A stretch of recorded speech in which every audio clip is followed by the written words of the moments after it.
Yo, what's going on out there, world? This your boy Money, man. I'm back with another one. I know it's been a while. I missed the people. You dig? And I'm back with two greats. You understand me? My boy out of Maryland, you know, from that motherfucking, you dig?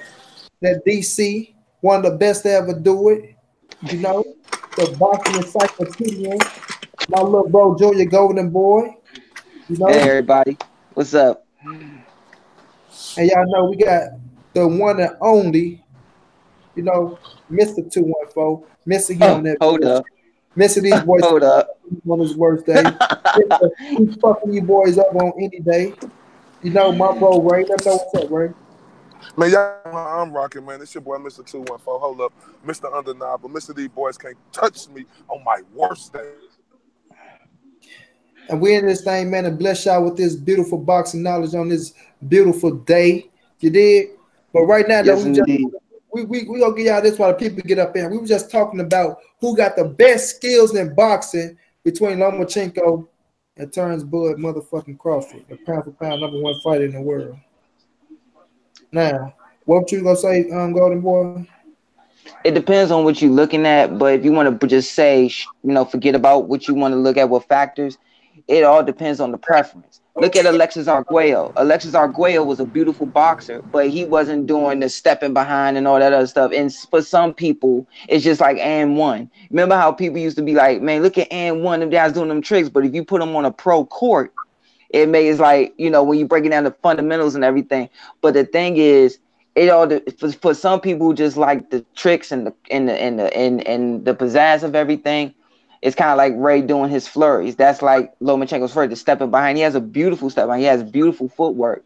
And, that comes from being in top shape. But you can't deny that Bud is so crafty and smooth. He fight like an old pro with some new tricks on the side. That's how he fights. And you got to also look at when Linares didn't allow Lomachenko to do all that stuff.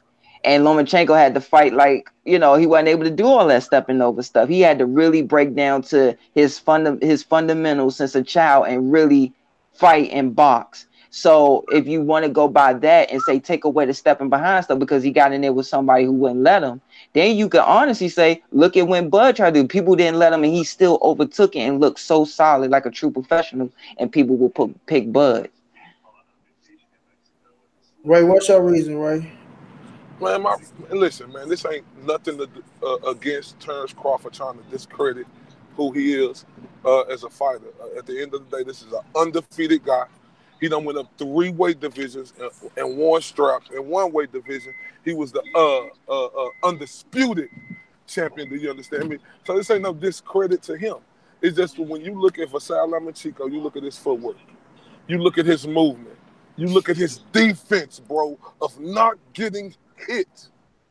You But look he at did his get hit, though. man. You look money. Let me talk. Let me talk. You look at his defense of not getting hit. If you look at he been down before, and I ain't saying that, but this is boxing. Everybody go down, right? Money go He got up. right. This boxing, right?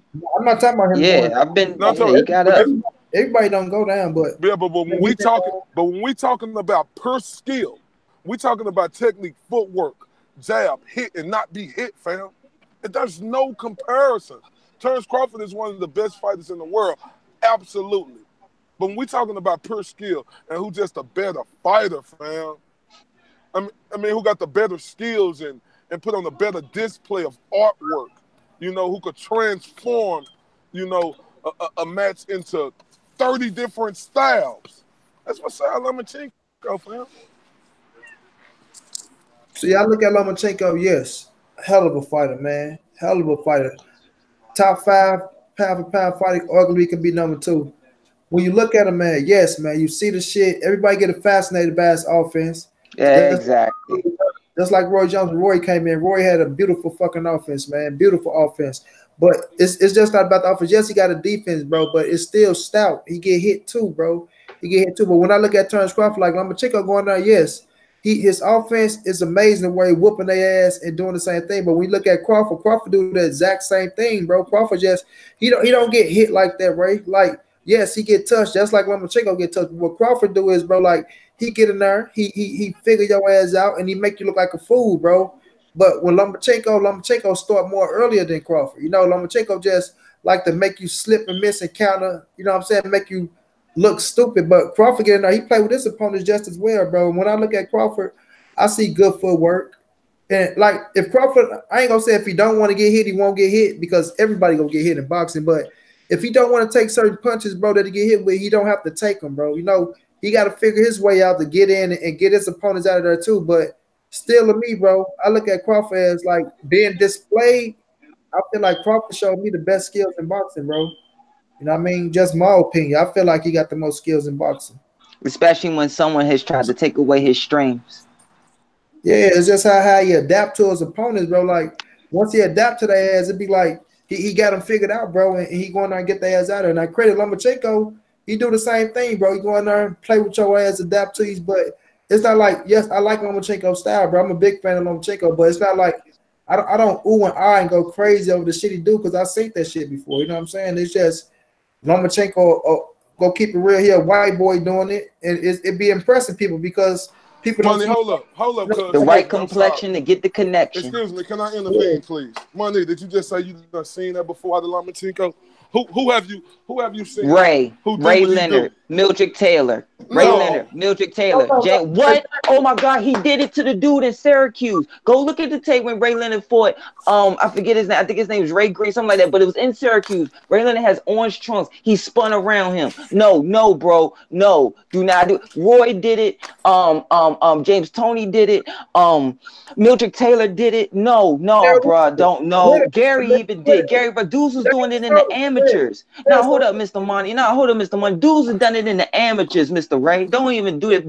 Little kids have done spun kids around the amateurs in the junior classes, all the way up. Yes, they do that, dude. Hey, stop it. No. Zimmy Dickerson. Go look up Zimmy Dickerson. Look up Zimmy Dickerson. He listen, spun bro. around Jordan. Okay, listen. I'm sure it's been fighters in the 50 years ago who or whatever you could compare. But there's no fighter in this present day who has came in and doing what Lomachenko is doing skill-wise, bro. I mean, in Nui, you can't leave out Nui. Look, Nui just got 3 titles in 3 divisions. Man, money. Why is y'all hating on Vasily Lomachenko like that, fam? Hating on Vasily Lomachenko. Listen, when Vasily Lomachenko got a fight coming up, I'm ready to watch him fight. I'll be happy when he get into the ring. I'm just saying, bro. This like his style, yes, it impressed people because of his complexion. It's the truth, bro. Now, look, if you had I just say Rigo come up, Rigo do the shit, make people look bad, whooping motherfuckers ass like credit. Vasily took him out. Nothing, he get all the credit for it. But I'm just saying, Rigo was making motherfuckers look bad, whooping motherfuckers ass. He just was going to offense like Lomachenko did. Lomachenko was more aggressive with his style.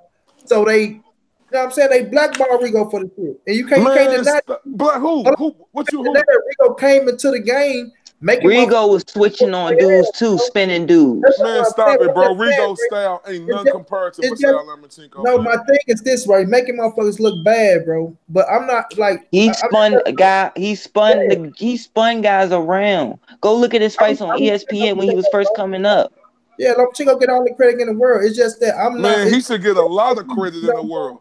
You sitting up here acting like I do say, damn, man, Lomachenko's a bad motherfucker. But Money, you say that more. And okay, let me ask you this question, Money and JR Golden Boy. Do you say damn when you see Vasily Lomachenko more, or do you say damn when you see Terence Crawford more? Both. I ain't asking. No, stop it, JR. It's a beautiful thing to watch. JR, this and you asking the wrong person because you know how hardcore I am about watching excuse me, sir, but there you go. You running around my question. I ain't asked you both. I'm saying, who do you say that about the most when you're watching them?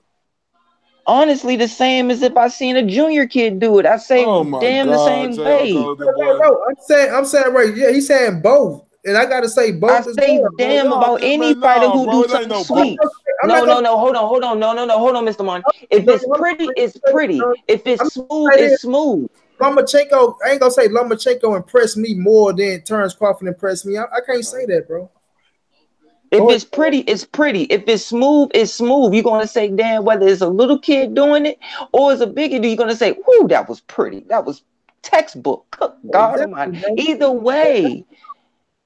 If you're a hardcore fan, you're gonna say it whether it's a kid coming up as a prospect, a kid in the Olympics, junior class, or if you see a pro do it. If it's pretty, if it's done right and textbook, you're gonna say, "Cool, good God, that was pretty." Exactly, bro. Exactly. Like I said, I give Lomachenko all the credit in the world, bro. But yeah, one skillful fucking fighter, bro. But at the end of the day, I still gotta say Terence Crawford got more skills, bro. Like I say, Lomachenko, look, Ray, Lomachenko said out his own mouth, Have man. Terence Crawford fought better opposition than Lomachenko? Hey, yes. Listen. Yes. Did you just say yes? Because J.R. Golden, boy. Consistently, yeah. Man, cut the bullshit, bro. Look, Ray. But it's not by a big margin. You probably say just by this much. Look, you go get Lomachenko. See, that's why I don't play the fucking resume game, bro. I don't play the resume game. Yeah, exactly. Exactly. How you can't play the resume game? Can you want me to tell him or you want to tell him? Wait a minute, Jared. This what I'm gonna murder Ness off of. You know what I mean? To everybody, let Ness know. Operation Nesto is in full effect. I'm coming for his ass. This one I'm gonna murder Ness off of. Ness is a fucking resume guy. You know what I mean? He go down. Money, I ain't no resume guy. I'm just saying resume matters though, bro. I'm telling you why I don't play the resume game. So bro. Resume don't matter, Money. I'll tell you why I don't play the resume game. It matter, but the resume game don't prove that this fighter is better than that fighter, because guess what? Everybody that Lomachenko whoop, even though Terence Crawford's at a bigger weight class, will Terence Crawford whoop their ass as well? Now, could Lomachenko beat everybody that Terence Crawford beat? We don't know it. Money's, but that is, but y'all, you is such a hater of. But this is why I say, I don't play the resume game. You is a hater, bro. Because how you gonna say Terence Crawford? You can find a video where I don't give Vasily Lomachenko full credit. No, I ain't talking about no videos. I'm talking let me tell you why I don't play the resume game. Let me tell you why I don't play the resume game, Mr. Ray. Go ahead. But and then this is why, because perfect example. Look at Tank. I still am a big Pedraza fan. I watched him come up. And, you know, the fight went exactly like I said. You know, I was like, if he has to walk to Pedraza and get in short and, you know, whatever, everything happened. Pedraza went from, man, it might be too soon to be putting Tank in there with somebody like Pedraza. And then when he knocked out, no, just listen. When he stopped Pedraza, ever since he stopped Pedraza, is, oh, that bum. Why you mention that guy for? Tom, like you, it's like, do you not get how hard it is just to get to the top? Even though boxing is softer these days, do you still get how difficult it is to make it to the top 15? You got Tank went from, oh man, it might be too soon putting him in there with the champ like Pedraza. Sniper, man, he a sniper, man. Keep him outside. And then once he stopped him the way he stopped him, it became, man, Pedraza, that's the name you're gonna throw out there. That bum. It's like, come on, man. Pedraza came back down. He came back down. Like, but my thing is this. Like, now they call him Pedraza a bum. It's just like people saying with Earl Spence right now. Who has he beat? Who has Earl? But Earl went in there and chewed their ass up, and you can see that he the real deal, man. It's all about knowing who's the real deal and who is not, bro. I know talent when I see it. I know a bad motherfucker when I see it. I take nothing for Vasily Lomachenko. He get all the credit from me, bro. Number 2 pound for pound, bro. Get all the credit from me. But I'm not gonna sit up here and just say, Money. Can I be honest with you? Cause I don't even think Terence Crawford skills. And look, I know y'all niggas gonna say I'm biased because I'm from Dallas, but I don't care about that shit because it's other niggas all over the world saying the same shit I'm saying. But I'm saying this right here. Earl Spence, skill-wise, is better than Terence Crawford. Not to look like I say, right? Earl's no, this is why I disagree. You want to go, Mr. You could go first, Mr. Marty. You said something first. I was gonna say Earl is my number 1 guy. Everybody know I'm riding for Earl the hard way, bro. Thick and thin through whatever. Terence Crawford has displayed more skills to me than anybody in boxing. Really? How? And I gotta keep. This is why he says that.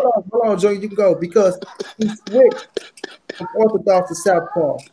He going there. He can box. He move. No, I know Earl can do all that shit too, right? Don't get me wrong, but display. I'm saying display. That means he showed. He going there. He can box your ass all around. Money. Okay, so hold on. Let me finish. He can bang it out with you. He can adapt to the big fighters. He adapt to the small fighters, and he's a bad motherfucker in that ring. But I ain't say he was a bad motherfucker, but he don't do nothing. Look, oh, yeah, he do some things better than Earl, but Earl do the majority of things to me better than Terrence Crawford. That's just my opinion. That's your opinion. You can't. Okay, Go ahead, Junior. this is how you could look at it. Some people feel like Terrence Crawford has A's, B's, but a couple C's in some categories, and some people feel like Earl has solid B pluses in every category. That's how I've heard some old trainers say about it. But here's the thing. Earl stays, and we would discuss. Me and Mr. Ray discussing the other, but Earl does not move his head at all. But what he does, the substitute moving his head, is he'll tilt his body to go with it, and as he's tilting his body to go where he needs to go, then he's gonna get here and he's gonna bend his neck. He bends everything. So that's his head move, kind of like Danny Garcia. Like I'm gonna bend my legs and bend my core to get to where I want to go to get my counter off and do what I want to do and pull and stay tight. He never drops his guard, which is beautiful. Hold on, boy. To Brooklyn Child Boxing Talk, you mind, bro? I fucks with you, bro. But when you say skills is overrated in boxing, skills aren't overrated in boxing. Skills pay the bills, bro. And if you ain't got no skills in boxing, your ass gonna be a one-trick pony, and you ain't gonna go that far, my G. Because power ain't gonna only take you so far. But go ahead, yeah, Brooklyn. Look at what I'm doing. But look at how I'm breaking it. Like, listen to what I'm telling you. We're talking about complete. Two people who are intense about their martial art and becoming what we say in the gym, a complete pro.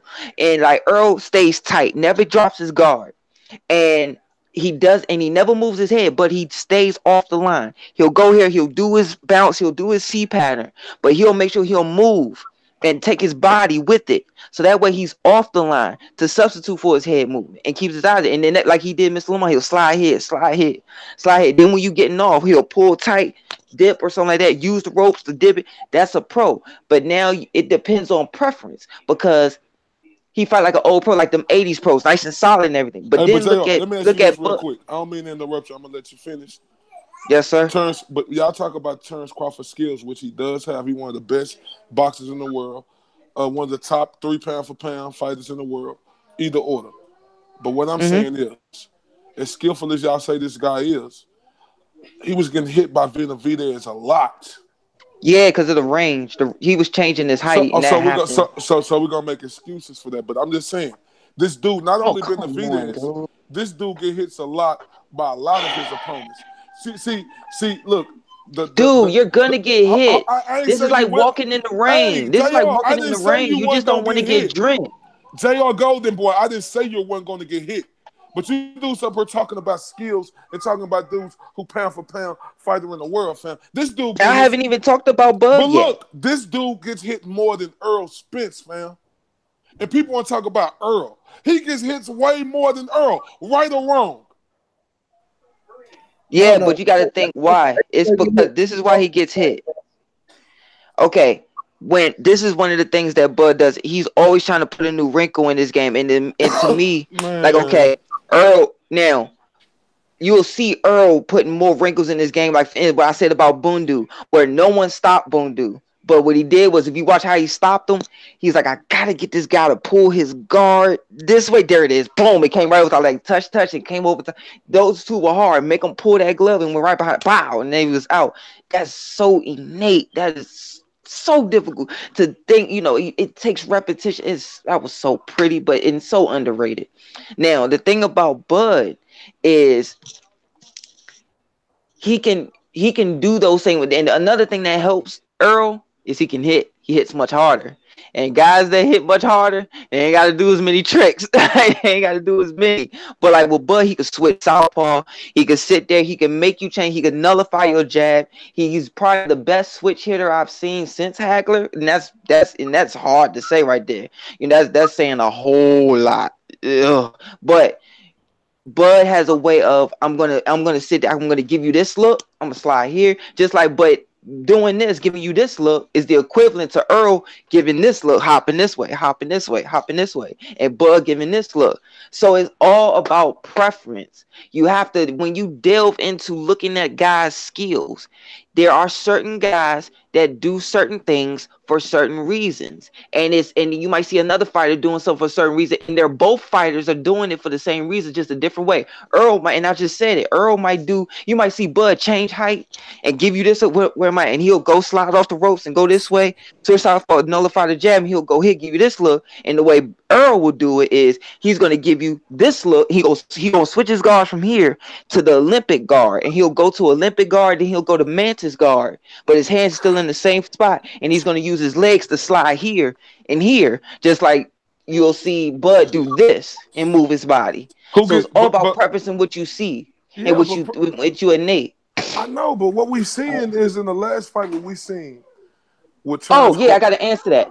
This the reason why I'm getting hit. If you look at the first early rounds when Benavidez was coming forward, you'll see Bud trying to figure him out. Now you'll see Benavidez is putting that weight here, looking and trying to keep loading up the right.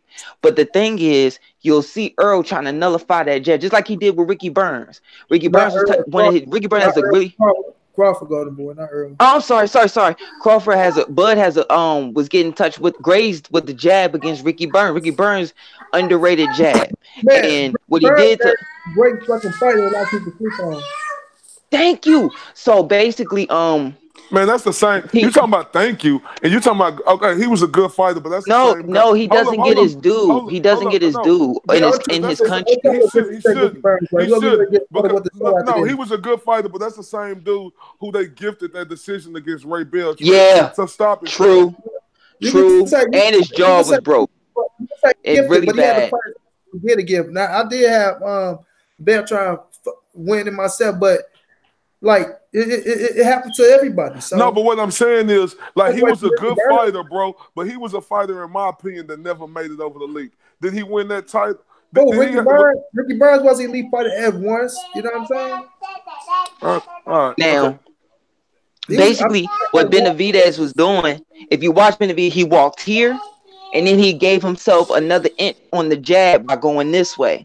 Because he knew he couldn't lean on his back leg. So the smart thing that he did was you can see Alantez Fox do some of the similar things. So he'll go here, and what he did to get the jab, he'll step, and then he'll lean his body, get that extra inches. So and then when you have that longer reach, it's much, I got to really nullify this jab. So that's when you saw Bud staying on the perimeter, giving him the sidestep.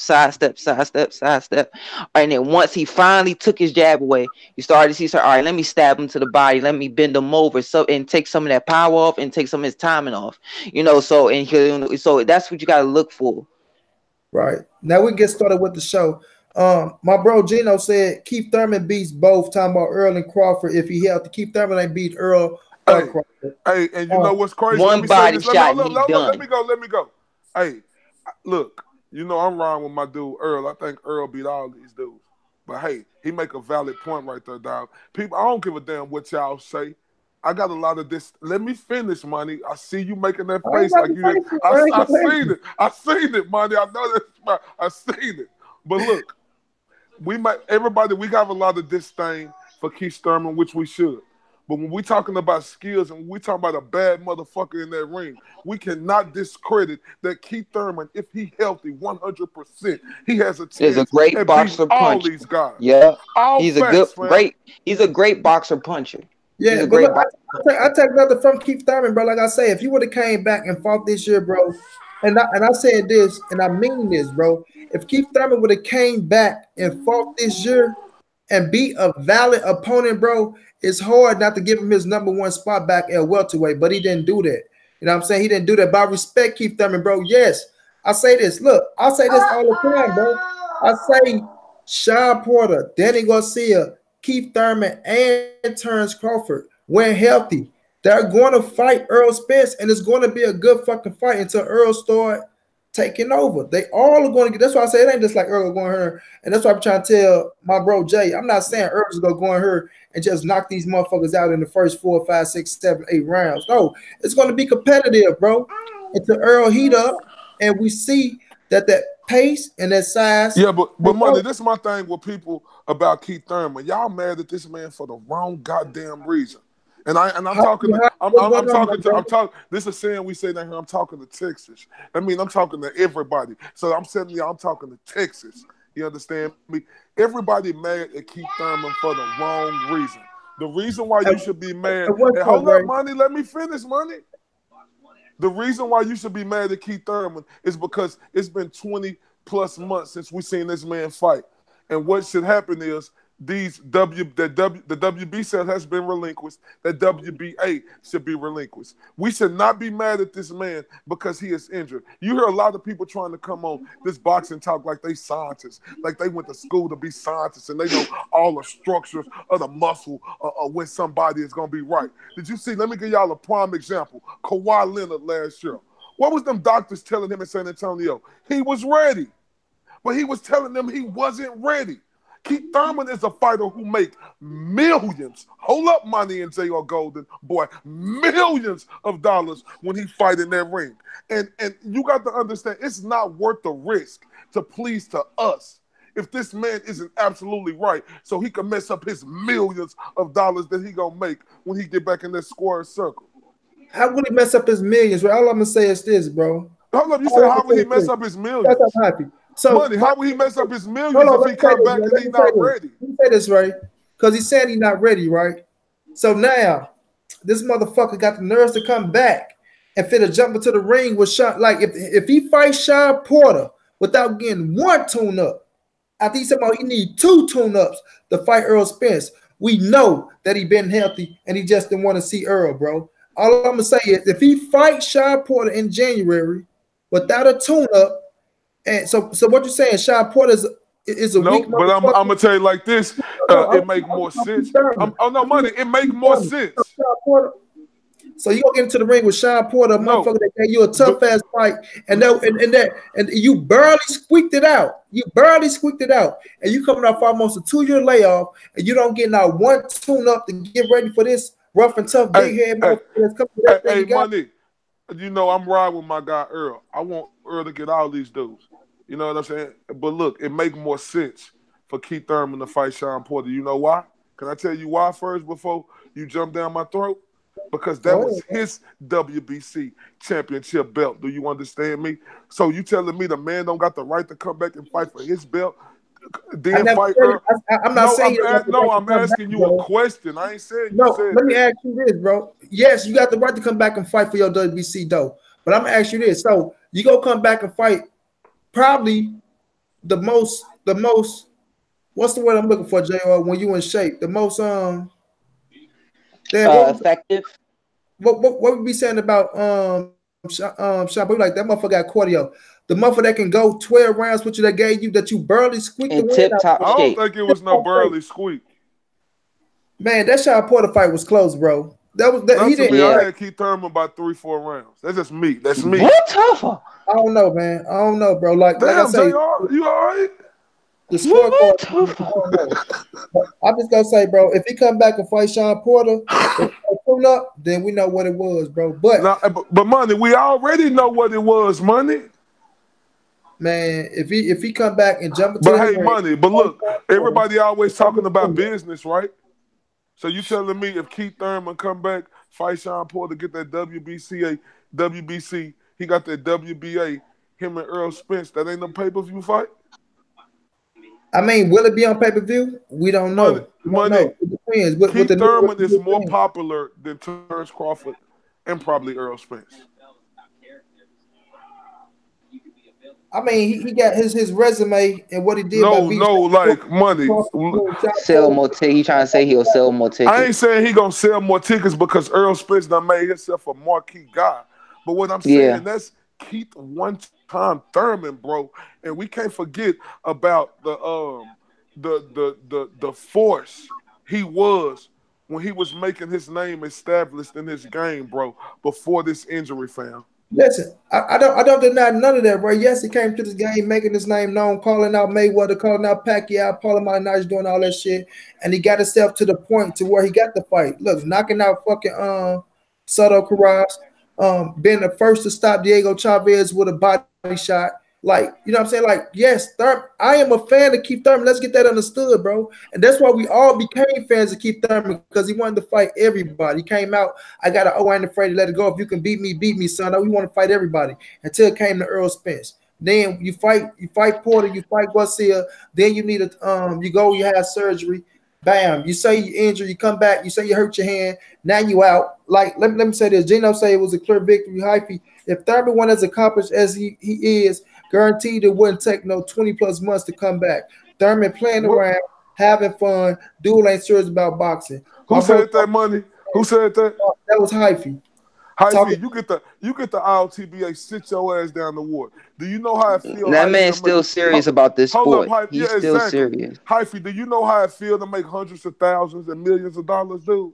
So you telling me if Keith Thurman say he ain't right, let's say J.R. Golden Boy, Money Brown, but J.R. Golden Boy, you've been in boxing all your life. Do you hear me, sir? Yes, sir. J.R. Golden, am I with y'all? J.R. Golden Boy, you've been in boxing all your life, sir. Keith Thurman has been boxing over 20 plus years of his life. Do people understand the wear and tear that does to your body, fam? Do they understand look, Keith Thurman is what, 29? Yeah. Didn't Floyd lead the game at like 29, 30 for 2 years? To let his body heal up because he had bad hands. So he had no surgery. You forget about the 100 amateur fights. You got to also think about the gym wars. When you have gym wars. So that's what I'm saying to Hyphy. Hold up. That's what I'm saying. Yeah, but that's what I'm saying to Hyphy. Hyphy, he done been in boxing over 20 plus years, fam. This dude that made it to a height that boxers who start boxing when they 5 and 6 years old, they dream to get at that height that Keith Thurman at right now, bro. You don't come back if you Keith Thurman unless you feel in your mind, body, soul, spiritually that you're 100%. I think that dude, man. I just think that dude didn't want none of Earl, man. I just think, like I say, bro. I don't know how true it is. I don't know. I ain't see it, but I've been told that when that rematch was supposed to get scheduled with Sean, for the people who don't know, when you get injured before a fight, whether it's an injury or illness, a lot of times it's not just a call out. You have to go to the doctor and you have to send whatever scan it is on what injury it is to the people that you're about to fight and to the commission, depending on where you're at, whatever the case the rules is. Now, I ain't see it, but I've been told that he got into a car accident and Kenny Porter and all of them took it upon themselves to go find they didn't find the car. And the junker, they said there was no accident. They never got a chart back and they called the doctor's office. They said, no, he never came to this place about his shoulder or anything. Now, his elbow thing is true, but no, he never came here about it was never no mark on the car. I don't know how true it is, because Kenny Porter do be blowing smoke sometimes, just to tick you off. But I've heard some consistencies. Yeah. But let me say this, man, then we can get started. My bro Talking Sports says, so Keith Thurman is ready for Porter and not Spence. That's what I'm saying. Hyphy said, if a Pacquiao fight were on the table right now, the elbow and shoulder would be healed perfectly, not fall forward. Hold on, money. The fight right now, Thurman will be 100%. I think he'll be 1,000%. Hold on, money, but respectfully, bro. See, respectfully, bro, Earl did have to build himself up to get in this position. And we knew this was going to be a super fight. These people out here act like in the world that y'all don't know the fighters who going to be at this level once you see them fight and you see how good they are. Y'all knew Earl was going to work. Y'all knew Earl was going to work his way up to get on this level, right? So then him and Keith Thurman could have a big fight. Ain't nobody no fools out here. We know Earl Spence is going to be the hardest fight that Keith Thurman ever had in his goddamn life. Y'all don't think Keith Thurman know that too, deep down inside? We know he know that. He know Earl is his biggest fight. So what I'm saying, money, is this what I'm saying right here, bro. Keith Thurman shouldn't get no slack from nobody because he's injured. This dude has been boxing his entire career. If he don't feel like he ready, And you talking about the dude who make millions of dollars, and if you lose in the fight, your pay could cut increasingly. Man, stop playing with me. 2 years out the ring, right? It ain't that much. Money. Money. Just had a surgery. He right back in December. Hey, money. Hey, man, money. If everybody, money is everybody the same in this world. I mean, people come back. Look, bro, right? Tommy John is the worst elbow surgery you can have, and motherfucking baseball players come back in a year from that shit. And this thing ain't been back almost 2 years. Money, so, baseball players ain't throwing punches. They throwing baseball. Yeah, but they popping their arm, throwing that daggone ball. Throwing punches though. They not feeling no impact. So you telling me Keith Thurman throwing his arm too? But when he throw, every fighter throwing their arm too. But when they throw their arm, they throwing to hit impact. But this ain't comparison to baseball, money. Gino says Spence lucky Thurman didn't fight him when he first called him out. Spence would have stopped his ass still. But let's get into the show, bro. Let's get into the show. Mayweather returns, right? You know, here we go. He taking on the 20-year-old, Japanese. Let me get his name. The 20-year-old Japanese, Tenshin. Yeah, Tenshin Nasuwaka, who is 27-0 with 20 knockouts in his kickboxing game. We know the rules coming up. The rules will be boxing. If anybody don't believe that you're a fool, it will be boxing. You dig what I mean? Mayweather back December 31st. This little 20-year-old told Conor McGregor, "Hey, Mr. Conor McGregor, my name is Tenshin, not Jackie Chan, and I will avenge your loss, sir. So just watch me."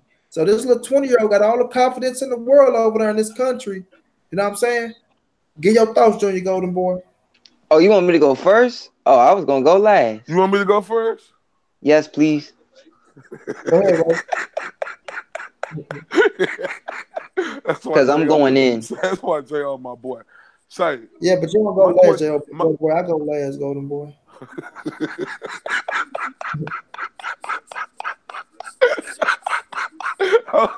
Say. That's why I love that boy JR Golden Boy. He is boxing. Do you understand me? And that's why I fuck with you, JR Golden Boy. You are boxing, sir. I'm gonna ask JR this though. JR, who show have you ever been on that the person whose show it is goes first or second and don't go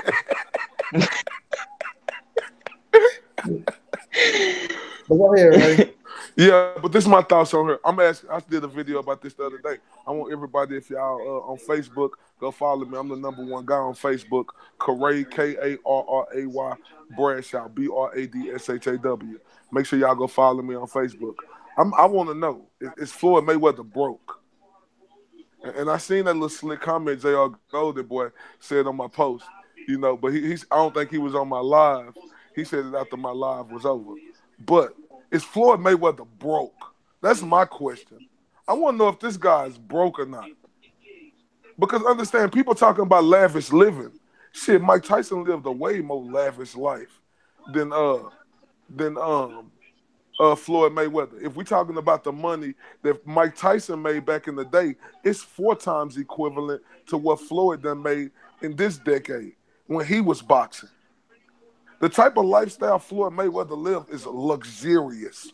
I'm talking about, when you're talking about King Kong,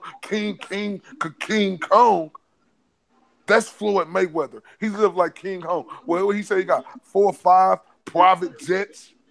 He got about 17, 18 houses across the world. He got probably 100 expensive cars. This guy, I don't get it. My question, I ain't saying he broke. I want to know, is he broke? Because he taking this fight. People want to talk about making $500 million in Japan. When? Where? He making 80 million, right? No 500. That's what people saying, 500 million, 100 million. When? What? Like Shannon Sharp said today on Undisputed. This is a fucking mockery. Dude, Earl Spence will beat you. That's what Shannon Sharp said. He said Earl Spence would beat you. You going over here doing this. Listen, I ain't mad at him for what he doing. It just don't make no sense. Your thoughts on what you think? It's on me. That's on me, baby. Yeah, that way. All right. Look, man. This is some bull. This man is coming back to fight this here. Now, this is the thing about Conor. Conor did box. He was on the national team with the kid who was signed the top rank, and his father's in the Irish mob. That kid. He was on the nationals team and all that stuff. You know, that's why some of his punches are crisper than most MMA guys. Now, this kid, from what I've seen and heard, he's like 99-5 or 97-5 as an amateur boxer. He's like 27-0 as a kickboxer, about 5-0 as an MMA kid. Got it. Now, if anything, if it is going to be kickboxing rules, I'm pretty sure they're going to say he can't kick him like below the knee and, you know, whatever the case may be, and he can't choke him. Everybody want to bring up about Floyd is doing this because Risen has money to burn, Asia has money to burn, Japan, the whole Southeast Asia has money to burn, Japan, and that that's a revenue. They have multiple revenue streams, and they have a streaming thing that he's going to be able to put Mayweather promote. Okay, all right, cool, but why does he have to fight to do that? If you for someone that is so conceited about I have this much money, I could do this, I don't know what they're doing over there, then why not just buy into the company in partnership? Why is it all of a sudden I need to make another circus show and do this to draw this and that? And what would be hurtful is if no one buys it and then all of a sudden he knows the jig is up. Now the thing about it to me is his last 3 fights, he's made $500 million. And just on your entourage, the groupies, his security detail, which I don't get why he has, he's spending all of this absurd amount of money. Why is he making club appearances for 30 grand? Why is he making club appearances for 70 and 100 grand? Why is he all of a sudden now want to make this mockery? And oh yeah, don't nobody say nothing about no Muhammad Ali. That fight was for charity, okay? It was an exhibition fight for charity. Inoki was like, okay, talk that shit, JR. He walked up, and you could go on YouTube, look at the columnists who follow Ali. He said, Ali Inoki asked, okay, we're gonna do the rehearsal, whatever, and he said, it's against my religion to deceive. So it freaked the dude Inoki out, and he started kicking. The next, he went in there scared to death because he thought Ali was gonna kill him. So he started like kicking him in the legs and then getting on the ground and kicking him. But that fight was not no special rules. It was none of that stuff. It was all based on charity exhibition from the get-go. But it was all Ali's doing about the whole I'm not supposed to deceive or whatever nonsense. Take it whatever you please.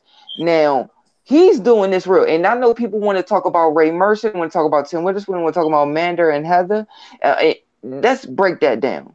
James Toney, Ray Mercer, and Tim Witherspoon went and did that when they could not make no more viable fights at the level that they wanted and felt the money that they deserved. So the way that they felt they could make their money was to go to MMA and do it. Some successful, some not.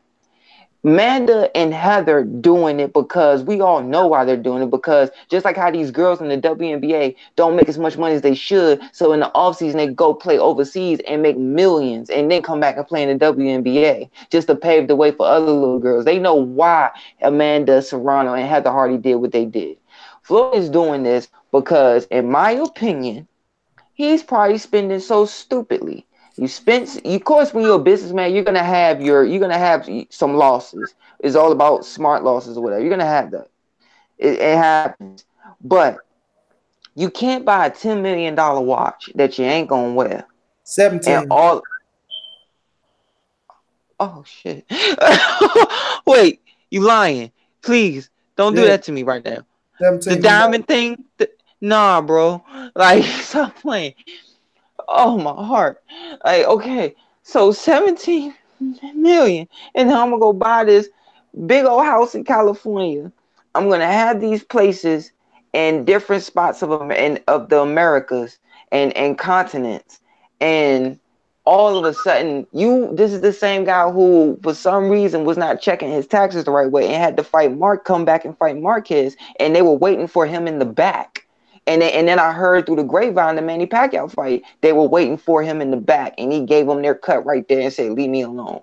So why, if you have so much money, if Risen, you effed over your own logo. You effed over your whole brand when you had Josu Vargas. You had all of these guys. You had a stack while Tank. And all these guys don't want to be there no more, and they're complaining because you could have had the zone. You could have had the same mindset that you had to leave HBO and get that deal with Showtime. You did not take that same initiative. You thought Al Heyman would look after you, and you did not sit there and take the same initiative when making sure your money was right and doing what you had to do to take care of the fighters that you wanted. You Look how were he doing buying them Tank cars. Davis now.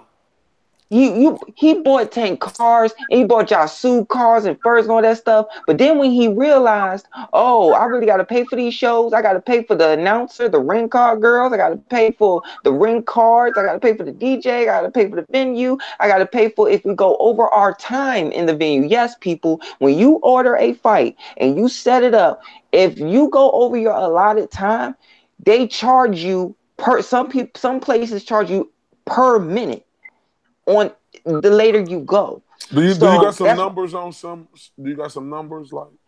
I don't, like, for instance, one place here, I'm not gonna say who, but here in my city, one promoter went over the allotted time, and because I don't want to say who they are, they went over the allotted time, and they were charging her by I think every 5 minutes or 10 minutes, and it was like another like $300 and $900, something like that. So it happens. That's why you see some people, they just rent the whole venue out for that whole day, so no one can touch it, so, and they don't have to worry about it.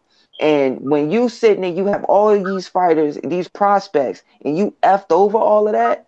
You could have been doing deals with Eddie Hearn. You could have been, don't get mad that Eddie Hearn is putting it out there with Tank and all that stuff, and the zone is they doing their thing. Because you could have been did that. You're going to sit and talk all this stuff about everyone else. But you really, how dare you go back? Let's go back to the Baltimore fight. I don't need boxing. Boxing need me. You calling Florida a hater, huh? Hey, come on. A little bit. Because how could you're going to say, when he fought Baltimore, I don't need boxing no more. Boxing needs me. I don't need no more. I have plenty of money. I've made this business thing. But then, now you have that, when you have money that you need to get and you have people pushing fighters, go to any gym in the world and ask them, man, guess who just retired? Lucas, good for him. And boxing like the drug game. You have fighters that retire. Good, man. Good. He deserves. Let him rest. And then when you and because don't nobody want to see no fighter scratch that itch. That's why you be seeing the comment. Do not make these fighters scratch that itch. And if they need money and they want some type of money and they need it, and I've heard, and we've all heard stories that on one occasion was very true about the taxes, but the other one is speculation. The Marquez one is true. We all know that, and he admitted it. But the Manny Pacquiao one, we don't know how true it is. Speculation. But to have that, then it's like, okay, if you're going through that and you're doing these club appearances and you still spending your money stupidly, and you got all these houses you need to take care of, then guess what, man? I could go ahead and do another Conor McGregor type thing. But if you don't need to do that, you don't need to fight, your hands hurt and all that stuff, you should have enough money to where, hey, yo, I'm going to buy into this revenue stream over here in Japan because they got money to burn. I'm just going to buy into it and partner up. Over, press conference, nothing. Businessman Floyd Mayweather, retired fighter, did such and such. So why do you need to fight? If that was the case, then fight Earl. If that was the case, fight Keith, fight Bud. You have so many great guys that will love that opportunity, that deserve that opportunity, that you could beat, that he can legitimately still beat, and have a great fight. He can legitimately still have that school be in shape and win. But you're gonna do this? That tells me right then and there, I need to make the most money I can. So what ploy can I use? Instead of just banking it on fighting one of these young guys. Well, I could do the Conor McGregor thing because that would be a bigger spectacle. And that's Let's do that. That's what he on at. Now let me tell you why. I'll let you go and I'll let you get it off. Ray went. Let me tell you, bro. Yes, sir. First of all, Mayweather is not broke at all. No, I don't think he's No, no, 100% broke, but I think he loses some money. Let me tell you, let me go. Of course, you're gonna lose some money because you got a lot of money spending. But the thing is this, like you always come back and say, you don't see me selling none of my cars, you don't see none of my houses being, you know what I'm saying, being up for auction and shit like this. The thing is this with Floyd Mayweather, bro. A lot of people say Floyd Mayweather is bad for boxing. A lot of people say this, Floyd need to come back and fight these guys. Listen, Floyd Mayweather is retired, bro. This is what we're not understanding, bro. Mayweather is not fit to fight no fucking Spence, knowing that it's a risk he can get his ass hurt. He's not fit to fight no Crawford, knowing it's a risk he can lose. He's not fit to fight no Thurman, knowing that it's a risk he can lose. The thing is, Mayweather, listen, he is fucking retired, bro. So when you get somebody like Conor McGregor talking about let's fight, and I can make $100 million, knowing I can whoop his ass, just carry him a little bit. I don't even have to train for real, which he's still training in good shape. When people look at the Conor McGregor fight, people get a misperception. Y'all understand? Floyd ain't going to that. No, I don't have to use no fucking defense. I don't have to be in great. I mean, I ain't gonna say great shit. I don't have to use every skill like I have to use against an Earl Spence or a Terence Crawford or a Thurman or a Pacquiao or a motherfucking Danny Garcia, whomever else he put in the ring, one of these young fighters. I can go and her push this boy, press, and knock him the fuck out whenever I'm ready to. Like I tell people, if Conor McGregor wants to get into the ring with Paulo Malignaggi will beat his ass and stop him earlier than what Floyd Mayweather did, because Paulie not gonna play with him. The thing is this with Mayweather, bro. Mayweather has money in the bank, of course. You say, why don't he buy into Rizin? Because Rizin is a $1 billion company owned by Japanese people that's not fit to let him buy into shit. Why didn't he buy into the Zone? Because the Zone is $1 billion people that has their own money that's not fit to let him buy into shit. You can get on the network, you're not fit to buy into this. Why he ain't made no big deal yet, money? This is our plan. Listen to this. You say it's not a big deal, but it's owned by billionaires. No, money. I say why he ain't made no big deal yet. With a if he has the money to, he can pull it off. With a network, bro. You don't have to listen. Mayweather is retired, bro. He don't have to make a big deal. Mayweather has a deal with Showtime already, where he can put his fighters on Showtime. Of course, is he losing lackluster in his promotion? Yes, he is. If they showing him up, yes, they is. Gervonta Davis, he still got a thing for him, but Tank is you got to blame Tank on that situation as well. But let's get back to Mayweather. We ain't gonna get on that. We're on Mayweather and his Japanese. But money, hold up. Why blame Tank? Listen, why blame Tank? Hold on, Ray. Him and his Japanese kid. He over there in Japanese. Mayweather torn from country to country, bro. And he's stopping in and he's doing business that we don't even know about. He got business happening over in Russia, business happening over in Dubai. Now he stopped the Japanese to where, you know what, Rizzo came to him like, Floyd Mayweather, we have a deal. And it's an $88 million deal with a 20-year-old fucking kickboxer, that they want to put in the ring with me, and we get into this motherfucker, and it's going to be boxing. This ain't no fucking kickboxing contest. This is a boxing match that's going to take place on December the 31st. Mayweather, no, bro. In the next 3 years, he ain't finna be able to get into the ring with no motherfucker on no type of level. I don't give a fuck if it's boxing or whatever it is. Why not snatch $88 million by whooping this 20-year-old ass? Like, this is real life we live in, bro. Y'all talking about Mike Tyson living this. It don't matter what the fuck Mike Tyson did. What is Mike Tyson doing now? You know what I'm saying? Now, his net worth $5 million. That's what he's doing now. Listen, bro. He is not going to sustain what Floyd Mayweather is doing right now. Nobody's ever going to do what Floyd Mayweather is doing right now. Floyd Mayweather is retired. So if you want to come back and say, you know what? They offered me $88 million for this fight over in Japan. I don't give a fuck who if they don't watch it in the States or not. These Japanese motherfuckers who got billions of dollars signed an $88 million check. And guess what? I'm about to take that motherfucker. But you saying Golden Boy Mayweather had tax problems with Pacquiao, that's a false statement. He still had a $100 million check that was never cashed, the Pacquiao check. So the Marquez is 100% true. He said that these motherfuckers took what? $40 million from me. I think it was or something like that. But he said, that MF taxes suck. I remember. Yeah. So the thing is this, bro. When Mayweather's living real life, and I got my kids growing up, turning to grown motherfucking children now. They grown now. You understand? I'm showing them how to do business. Oh, this is TMT promotion, man. I'm not gonna miss out on no $88 million motherfucking check for nobody. I don't give a fuck what you say, he say, she say, them say. Whatever anybody says, bro, I'm finna make these yens You understand? And let them motherfuckers cash over in America and let my bank account go up. Now with this Do you fight, think his expenses? Do you think that he still has expense? Like for instance, when I had my little Xterra truck, that was a $30 oil change. When I upgraded to my BMW, that oil change changes, and he has a way more expensive car than me. And of course, them that's somebody oil like changes go up.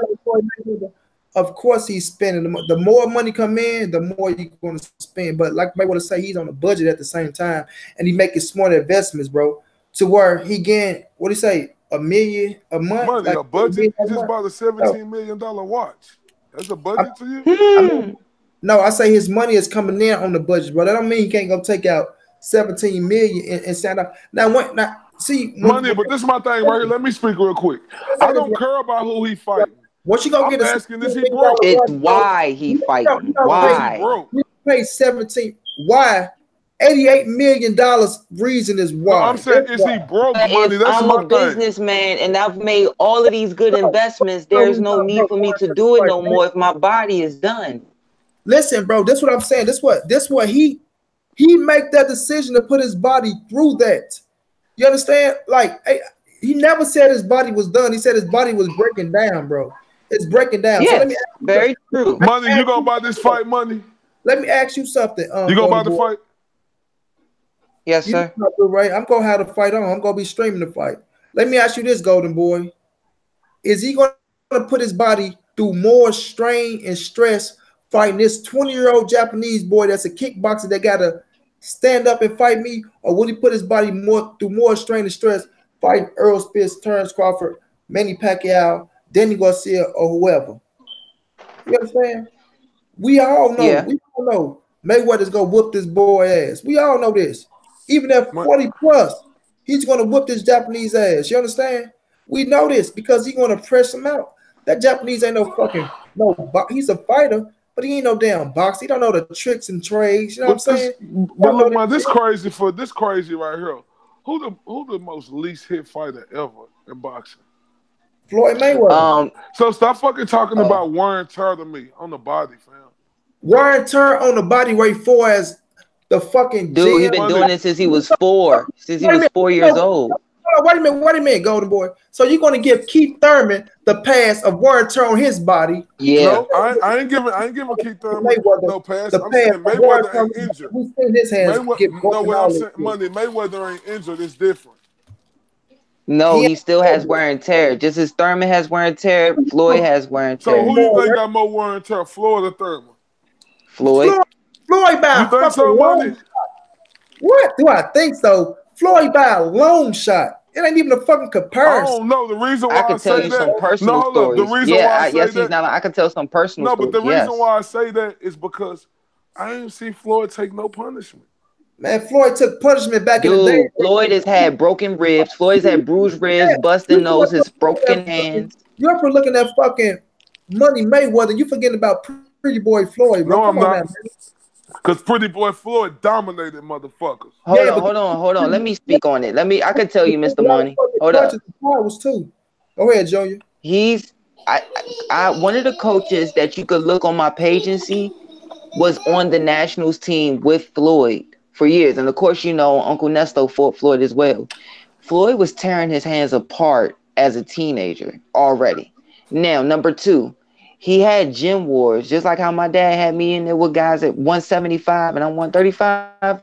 Floyd's father, his skill set was at a certain point where he was able to do that too. Floyd has had bruised ribs, broken ribs, but he's had messed up cartilage in his nose. That's why he's so easily get busted noses a lot. He's had he's had a torn muscle in another rib. He's had to the point where he almost had Paulie Malignaggi's hands, where they were gonna cut it open, they were gonna put an artificial bone in, pins in, things of that nature, and some other stories that I've heard that will take too long to get into. But yes, you add all the years up, you got to look even past what you see on TV and know that in the gym there is some gym wars. There are the nights where you crying because your ribs hurt and you peeing blood and things of that nature. And yes, he's had a lot of wear and tear. But that's just me giving Floyd Mayweather the most highest respect, fam. No, bro. That don't mean he ain't taking the wear and tear though, right? You gotta always know that. You gotta always know Floyd got way more wear and tear than Keith Thurman, bro. Floyd been doing this shit for almost 30 plus. The Keith Thurman, reason, but the reason why I say money, I ain't never seen a fighter who career went more smoother than Floyd Mayweather's, bro. Even when his yeah, hands was fucked up. but you gotta still look at him though, Ray. It's still wear and tear, bro. With the gym, with the sparring, the chop wars, Mm-hmm. the fucking who the all the Mexicans think he won wars. You know what I'm saying? Castillo. Yeah, But Castillo. money, but money. That's The the only Chavez, one. when he But broke his hand Floyd and had a he real dropped it and he went injury in down. that fight. Money. He was injured. Yeah, his And shoulder he was came hurt in back the and first fight. dominated that motherfucker, man. Come on, Yeah, money. no, that's not what I'm saying. I'm talking about the wear and tear on the body, bro. I'm not But just yeah, I'm okay, talking okay. about That's the only one I ever seen when he was injured and Castillo almost beat him. Oh, I could But tell you another one. Go right? look at when he Like, he got had a knocked lot of down. wear and tear, Go, bro. I could tell you another one. Go look at when he got knocked down. Well, it's not. He didn't really get hit with a Chavez got punch. back to the But knee. Chavez, when he hurt his yeah, hand, he went down. he Yeah, hurt his hand. Chavez. He was in his hometown. Yeah, Floyd against had just Chavez. started wearing Grant, and Yeah, Grant didn't come out with their orthopedic foam yet. So he's in his hometown. He has on the red, white, and black. And he shoots at the rib and he shoots to the body shot and he hit the boy on his hip and he just went like this, and went like this, and the went boy right looked at the ref like he didn't know what to do. So down. he Yeah, touched Floyd and Floyd's hand touched the canvas and they had to give it a knockdown. And when they pulled the glove off, he said, "Whoa, whoa, whoa, whoa, whoa, go slow, please, go slow, go slow. Don't pull it, don't pull it." And he said, and he was pulling it. So he's had, was hurt when to go. look, I'll tell you this, and I'll end it with this. I've dealt with this, and personally, Floyd dealt with it. James Baker actually talked to Floyd, and Floyd gave information to Baker to give back to me about my hands one time. My dad told me Ray Leonard had the same issues where every time you punch, it burns. What am I gonna do more than that? Burns, burns, burns. But I can we mean, say? But can we say that's the only thing that fucked with Floyd ever in his career? his Nah, shoulder. yeah, He so had a shoulder issue. He had a rotator cuff issue. But He that was had the against Castillo, right? No. It was leading up in different fights, but then it came to a head in that first fight's training camp. I mean, a lot of these injuries happen in training camp, right? So Yeah. don't nobody going to a fight 100%. So, all right, now let's say this so we can move on to the next topic. Your prediction, Yep. right? What Floyd do to this Japanese boy? Oh man, I was ready to get to Tony Bellew. Hold on, we get it. As soon as Ray give us prediction on what happened to the Japanese boy. Floyd. Okay, moving on. Ray must be talking to somebody up there. Go ahead, Golden Boy. What do Floyd do to this Oh Japanese boy? I'm sorry. I had my mute button on. You Ray, know what's crazy? You know what's What's that? crazy? Floyd gonna play. Floyd gonna put on a good show, but he gonna play with the guy. You know what I'm saying? I think Yep. Floyd gonna probably put on a good enough show to where they do it again. And get another 88. He What's up, gonna get 150. Junior? What he do to the Japanese boy? Outclass him and maybe stop him. Use his weight and lean on him and stop him. Yeah. And I forgot this dude 120 money. Huh? Money Brown. There it is. He is 126 money. On a good day. Money, what this fight gonna be at, bro? What Floyd gonna come down to? 135? Ain't no way. That ain't what it is over there, Ray. Money. Yeah, it's that, how you ever seen K1 when they be having them open classes type thing? That's kind of how they're gonna do it. Money. Fuck over there. We in the United States of America. How do you feel about that, bro? For real, he's like a 126-pound fighter. No, because I don't think they bantamweight is our bantamweight, bro. I don't think they featherweight is our featherweight. Well, Mr. J. What do you mean by that? Like they featherweight, like the featherweight at MMA ain't the featherweight in boxing, bro. I thought you said this is gonna be a boxing match, sir. Yes, it's gonna be a boxing match, but still the Can we get the Tony Bellew? when they say he a featherweight, when they say he a featherweight fighter, that don't mean that he's a 106-pound fighter in that weight class. They featherweights is like what, Jay? What's they featherweights over there? Shouts out to my brother, motherfucking Jay Chestnut. Let him know who you is, Jay. Yo, what's going on, Boxing World, man? Sorry I'm late to the party, but yo, it's your boy Jay Chestnut, man. Mr. 813, man. Mr. Talk That Truth Boxing. And I'm gonna jump right in here. You said they featherweight at what? MMA? Yeah. MMA featherweight is 145. Yes, it's 145. Yeah. So that will put him and Floyd about the same size. No, so what is 126 then? God damn it. That ain't no strawweight, right? Straw. No, I'm talking about up there in MMA. Is it even 100? Oh, it's 125 pounds. Yes, it is one. That's flyweight. That's flyweight. Oh, fly. I say straw. So we got a flyweight against a welterweight. But I don't care about it. I'm just saying. I think Floyd is having money. I don't know nothing about this guy. Did they say he was a flyweight in MMA, or did they say that he was a featherweight in MMA? Yeah, featherweight. Yeah, featherweight. If he's featherweight in MMA, him and Floyd the same size. Nah, it ain't featherweight. It's kickboxing over in there. We gotta understand. Jay, he 126 pounds. Oh, he is. Well, then that's a bad look for Floyd. Man. No, I don't think it's a bad look. No, because look, this one thing I say: Floyd could do whatever he want to do. Money, I ain't discarding that. I'm just saying he could do what he want to do because of his career, and he done did everything he could. It's a young man's sport, and he done accomplished everything. What I'm saying is he broke. That's the reason why he taking this fight. No, the man traveling around the country, around the damn world. I don't think the man broke. I think we're going too far now. Like that's exactly. But that man how can that go too far, bro? That's crazy, bro. I think it's just Floyd with Floyd shenanigans, man. Like to me, I always think it's something against Canelo, man, because he did the McGregor shit 3 weeks before Canelo, bro. Before Canelo first fight with DAZN, bro. He gonna make a fight the same month to try to pull the attention off of that, bro. I think it's a Canelo thing. I think he's trying to spite Canelo. He do this or a Golden Boy thing. It's not gonna happen, bro. It's not gonna happen. We gonna watch Canelo. If this fight was happening on the same day, Money Brown, what fight you watching? I'm watching Canelo. Yeah. Canelo? Thank you. I'm watching Canelo. Money Brown. If it was happening the same day, depends on what time. That's Japan. They in Japan and he in America. That'd be 2 different days. If it was happening, I'm asking which one is you watching. If they was on at the same time, you know me. I'm gonna watch both.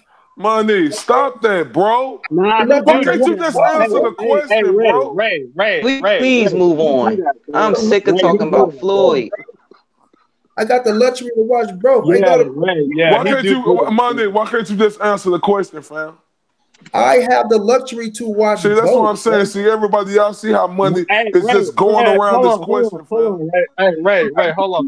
Ray, I could back him up on this one because just the other week, man, me and him was talking on the phone while we was watching Jacobs and Derevyanchenko and watching what was the other fight that was on? Terry Flanagan and Ridley. Floyd fight gonna be pay-per-view. Canelo fight gonna be pay-per-view. We ain't talking about free fight. What are you talking about? Canelo not on pay-per-view. Gonna be on the zone, bro. You ain't seen that big ass. Oh yeah, he on the zone now. Yeah, no. Canelo on the zone now. My bad, damn. But Floyd fight is pay-per-view. All right. Which one you watching? Oh man, hold on. I got to let you to watch both, Ray. I'm gonna watch both. You can't even answer the question. How many more topics we got, Mr. Money? What? So both ain't answering the question? No, it's not. I said, which one would you watch? Both. Boy. I'm glad. How many more topics do we have? Golden Boy, we finna change subject, bro. Don't sit back, man. Relax, bro. Relax. Yes, sir. He don't like Floyd. Moving on to Bellew and Usyk. You understand? Coming up on Saturday, gonna be one hell of a fight. And I got Usyk. I'm gonna say. You got Usyk? You fucking right. Shit. I got Bellew. Bellew go be in there trying to give it all he got. But Usyk, with that style of fighting that Usyk got, you know, it's gonna take over on Bellew ass. And this what Bellew go see right now. That skill space. That he ready to give it up. That this might be his last one, yeah. I believe this is his last rodeo, man. I believe this is his last rodeo. But go ahead, Ray. Give your thoughts on the fight. I like Tony Bellew in this fight, even though Usyk is a good fighter. He the undisputed champion at cruiserweight. Correct, money. Yep. But Bellew is what we got called as a real dog. Here's what we call a blue chip. What they call it, like Philly, a hard working, a blue collar type of guy. Where where you got that will in you, like you're gonna do everything possible to win the fight. I don't know if Usyk has been tested like that yet. I don't get glamorified. He hasn't. I don't get glamorified off of these boys' skills and what they doing, right? I get glamorified when I see these guys actually getting tested, when they actually in there against a real dog, against a dude that done had all type of circumstances come his way, and he's going to die in that ring. Do Usyk got that in him? I don't know. This is going to be the fight that's going to determine, to me, if he do. But going into this fight, I got Tony Bellew. Like I say, he a real dog. And he gonna do whatever it takes to win. And when you in boxing, bro, when I say a coach dream for their fighters to have power, a coach dream for their fighters to have heart, who willing to do whatever, bro. And like I said, everybody think Andre Ward is retired. He retired right now. And understand this, Bell, you know everything that's on the line in this fight. Because what did Andre Ward say? Andre Ward say it's going to have to mean something to pull me out of retirement. Think about this, sir. Andre Ward ain't signed with no company. He could come on the zone real quick and get that big bag. And this Andre Ward versus Tony Bellew, fam. Like, come on, man. This is the dudes that was in Creed. Did we ever see this coming? And I'm telling you, Tony Bellew got that in the back of his mind. I don't give a damn how skillful y'all think Usyk is. Fucking Bellew is crafty, bro. He do things. He do the subtle things in boxing that confuses who y'all think is the most sharpest and technical fighters on the planet. And I'm telling you, he gonna show you a real dog. Certainly, I got Bellew. Go ahead, Golden Boy. So the thing, okay, there are guys in boxing that are immensely talented, that kind of get it easy. You know, they make it look so easy. But you have certain guys that are not as talented, but are dedicated to the ounce of talent that they have, and they get so much better. And he's getting better with age. And Tony Bellew, the Blue Bomber, is getting better with age. I mean, look at him back when he fought, when he fought Clev, those wars, when he was at 75, and when he fought Adonis Stevenson. Look at him now. I mean, did Tony relinquish his WBC belt? Did he relinquish it? Yeah, when he moved up. Yeah. Okay. All right, so this is the thing. Tony is like Bernard in a way, where they dedicated themselves to just getting better and knowing and knowing that way around that ring. And Tony doesn't fear. I remember when Tony had this big old gash across his forehead. That picture, you can still Google that picture. And they did a hell of a job on that cut, because it's you don't even see it on his face anymore. But Usyk is very good. He got tested in the amateurs, but it's different in the pros. He is so beautiful to watch for anyone who's a hardcore fan. And Tony Bellew is the type that I don't really think Usyk hits hard enough to keep Tony off of him. Especially when you look at the wars Tony's been in. I don't think he hit hard enough to keep him off of him. And it could be that he can match. He can throw little tricks in there to make Usyk see what is he coming with, what he working, what he doing. Let me set up my stuff, keep him off of me. But if he lands that hook and that brick, because he loves to throw his hook, he don't like to throw brick hooks. He likes to throw hook brick. If you watch Tony Bellew, he's always throwing hook brick. If he gets that hook anywhere near Usyk and make him think for a second, it could be very telling. But he has to dictate the pace immediately, even if they in the center of the ring just boxing, seeing what each other working with. He has to take the lead, but be ready and eyes open for counters and exchanges with Usyk, so that way he doesn't get too many flush points take in the fight take and getting Usyk. He has to make Usyk uncomfortable. He has to, because Usyk is very comfortable in the ring, very, very comfortable and smooth. So I would love to see the Blue Bomber pull it off one more time. I really do. Like my brain says Usyk, but my heart says Blue Bomber, and I'm not ashamed of that because I'm happy for Tony, man. Anybody who loves the game, they know what it means to just be happy that a fighter did good. And when it's time for him to hang it up, whether it's next Saturday or he fights one more after that, you're gonna say, Tony, you did good. So this is a beautiful story. This is beautiful for boxing either way, and you tip your hat to both men because Usyk could have easily ducked Tony because Tony's been knocking dudes out cold lately, even more so early in his career. And you could have easily be like, I don't need this fight. I could fight someone else. I could try to coach Andre Ward, whatever. I don't need to be in there with a dangerous puncher. And he said, no, I want to be able to beat the old horse and really say, now I'm really ascended here and I fought the best. So this is going to be beautiful and everybody should just cherish it. I'm going to say this, bro. I fuck with Tony Bellew. I know the heart Tony Bellew got and what he going to try to come to bring to this fight. And he going to try to come to this fight, man, and make it rough and tough for Alexander Usyk. That's what he coming to do. That's his whole game plan. To come here, leave it all on the line for one last time. If you win, maybe go on to fight one more. But in this fight, man, he gonna bring it. He gonna try to give it everything he got.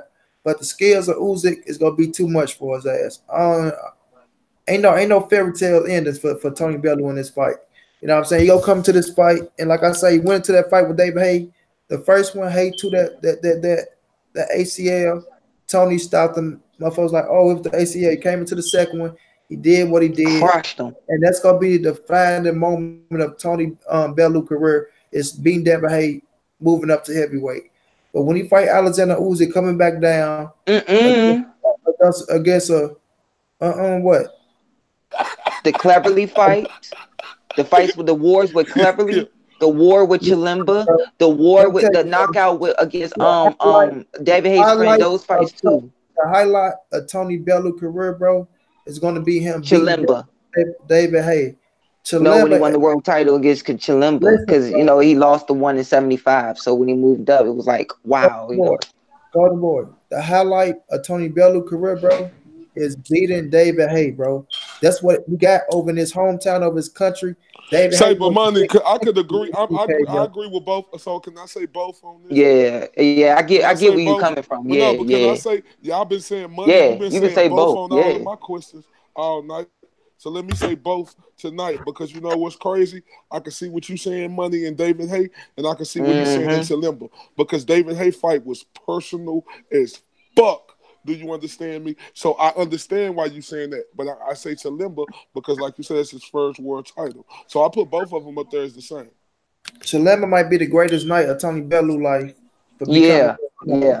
But the highlight of his career. I see what you're saying, man. Yeah. Say, money, everybody in the country was on that fight. But you don't think the highlight of his career is winning the title too, fam? That's gonna be the most impressive moment of his life in his career. That's a feeling no one can never take from him. That's history. That's what's gonna put you in the history as a champion. But beating David Haye over there in the UK, somebody that's got that name like David Haye, bro, and not only beating him, but beating him at heavyweight. You know what I'm saying? He didn't make David Haye come down. And the casuals was there too, not just the hardcores. The casuals was in it. I see what you're saying. Yeah, I see what you're saying. This is a country. I think I just want. No, this is a countryman fight, bro. Baby. But you know him and I want to eat too. This is nothing short of history in itself. I'm finna do my squats. You know what I'm saying? He fight for undisputed. You know what I'm saying? Exercise, you crazy a little bit. So that's gonna be one hell of a night for him. But he gonna be in there from 1 to 5. And like I say, Breedis is a hell of a fighter, man. Breedis, he showed something. He showed once you put the pressure on Usyk, bro, and I wait, you can, you know what I'm saying? You can get his ass out of his game plan. And that's what David Haye coming to do. I mean, not David Haye, that's what Tony Bellew coming to do, man. Tony Bellew coming to say something, money. Wait, go ahead, Ray. You know what's crazy, bro? Like Tony Bellew, like he top 5 or probably the number 1 guy at mentally fucking you up before a fight. Why we ain't why we ain't been hearing nothing during this fight? So money, you know what, money, me listening to you now, that's making me starting to be in agreement, because Tony Bellew always talking shit, fam. So money, you might be right, bro. This might be the biggest fight of his career, fam. Because I ain't heard Tony Bellew say nothing, money. Money, have you heard Yeah, the anything? only thing he said was, "I'm not in fear of him. I'm calm. I don't see nothing Say that money. he's not the Oh, boogeyman. He's the oh, monster or something money. like You that." hold up. I do have the right to change my mind. I go back from saying Bellew to saying even. I want to say this is a 50-50 fight now. Because as me saying Tony Bellew is that dog, but me listening to what Money is saying and me thinking about this motherfucker ain't been talking no shit this fight, nada, nada. Right. This is nowhere near 50-50 fight, bro. It's not This is money. more, this is more 70-30. 70 Yeah, Nowhere near. 30 money. Yeah. yeah, Yeah. Usyk he's is a right. bad player, man. Usyk ain't Money. no. Usyk ain't Money. no. Ain't that disrespectful to Tony Bellew? No, He no, was it's not. money. He No, wasn't it's the not. It's undisputed heart champion. Money. He wasn't over the brain. undisputed champion, but he was a champion. Yes, he was a There. champion, right? But I'm gonna tell you like this: one thing about Alexander Usyk, bro, that Ukrainian motherfucker is a bad boy, man. Okay. He bad, Yeah, bro. And in this fight, right, when he take on Bellew, and Bellew come on back down to cruiserweight, you know what I'm saying? It's gonna show, bro. After 5 rounds, and I'm gonna say this: I don't think Usyk stopped Tony Bellew, but if Tony Bellew get out there and just get too over aggressive, he just might get his ass stopped. You But know do what I'm saying? you agree with I say that this fight could set Bellew up if he wins with a mega fight with Andre Ward? I believe Ward bring his ass back. I believe if Tony Bellew going there, bro, and after he win, if he want to continue and not retire and say, you know what, I got nothing else to prove, man. I got nothing else to prove, because like you say, mm-hmm. I've been telling my missus that he gonna be retired, and this might be the last one, That's why when the boy Eddie Hearn called him, and she like this Eddie Hearn like tell that fucker you're not fighting anymore. So they told us his wife this might be his last and win, lose, or draw, but all fighters say that shit. So we never Yep. know.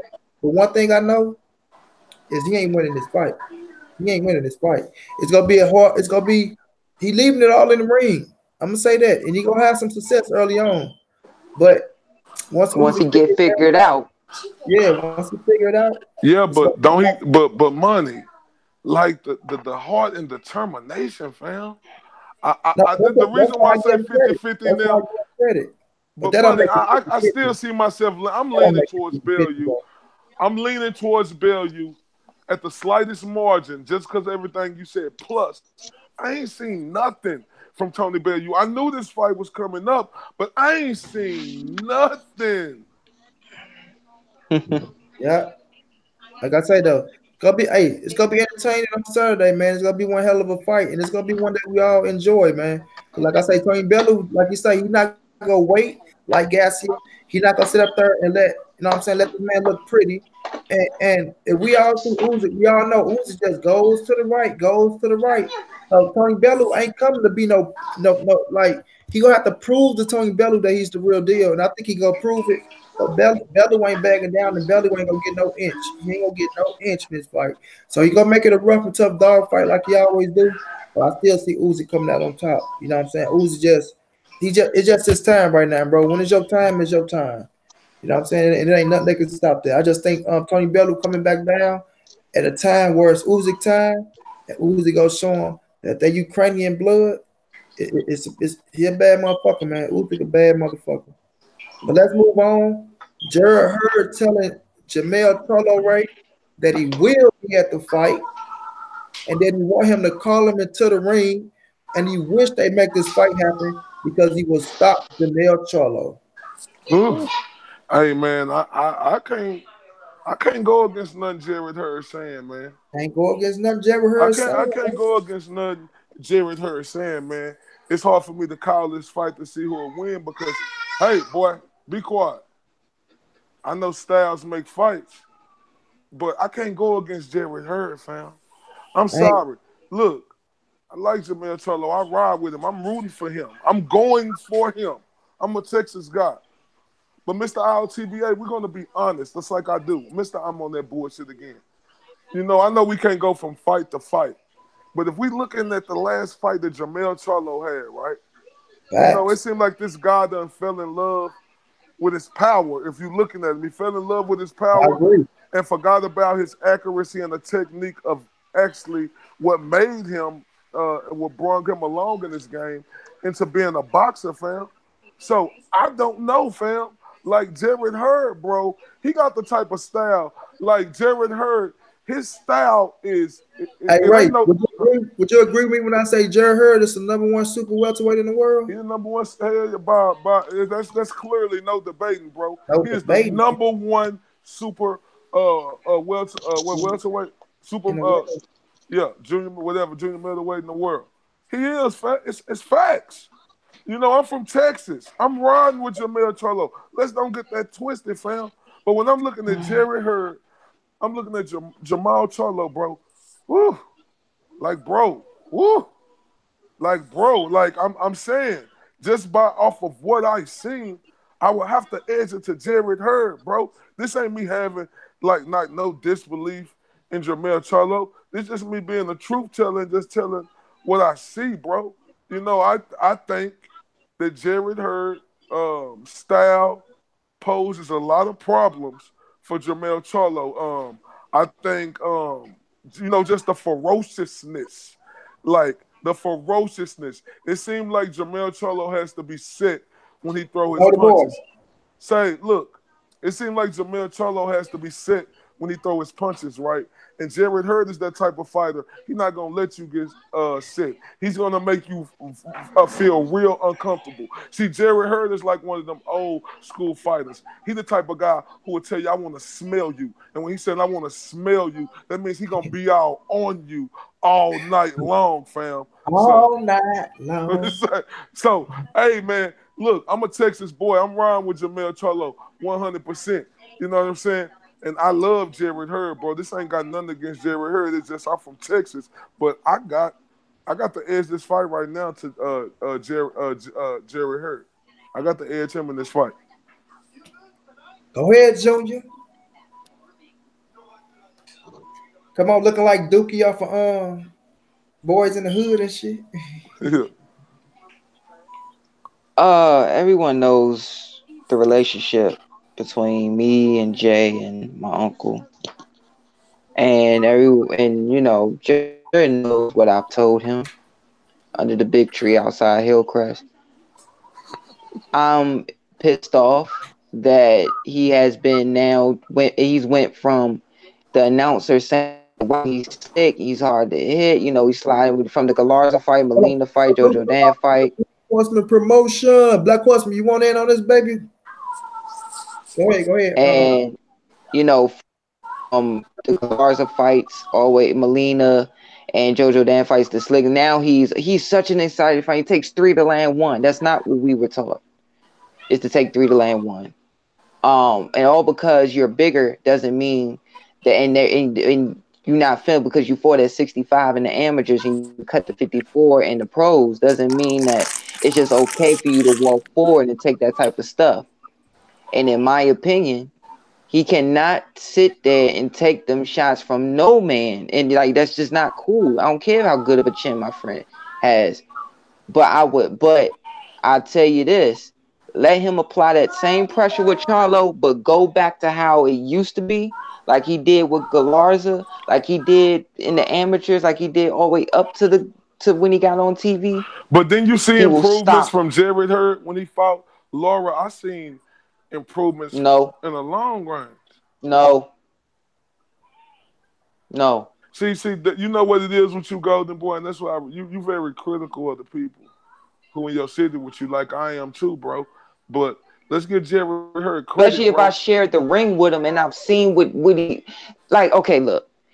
when Jay, of course, I shoot my Philly shell like this, but Jared is tucked here and he walks his Philly shell. But Jared will go here, wow, wow, boom, dip there, boom, boom, boom, boom, triple his hook, he'll triple his right hand, boom, boom, boom, boom, boom, stuff like that. But he off the line, he's sliding off. He coming up with rhythm, distance, and timing. Now it's just I'm walking forward and I'm too strong for you. Boom, boom, boom, I'm too strong for you, and you can't hurt me. It don't always work like that, and especially in the pros. If you see the guys around here and how slurred they are, you don't want to be that way. I don't care. I ain't gonna kiss his ass off because he's my friend. Especially if you done seen what I've seen when he can do how slick his ice. Who you got in this fight, JR?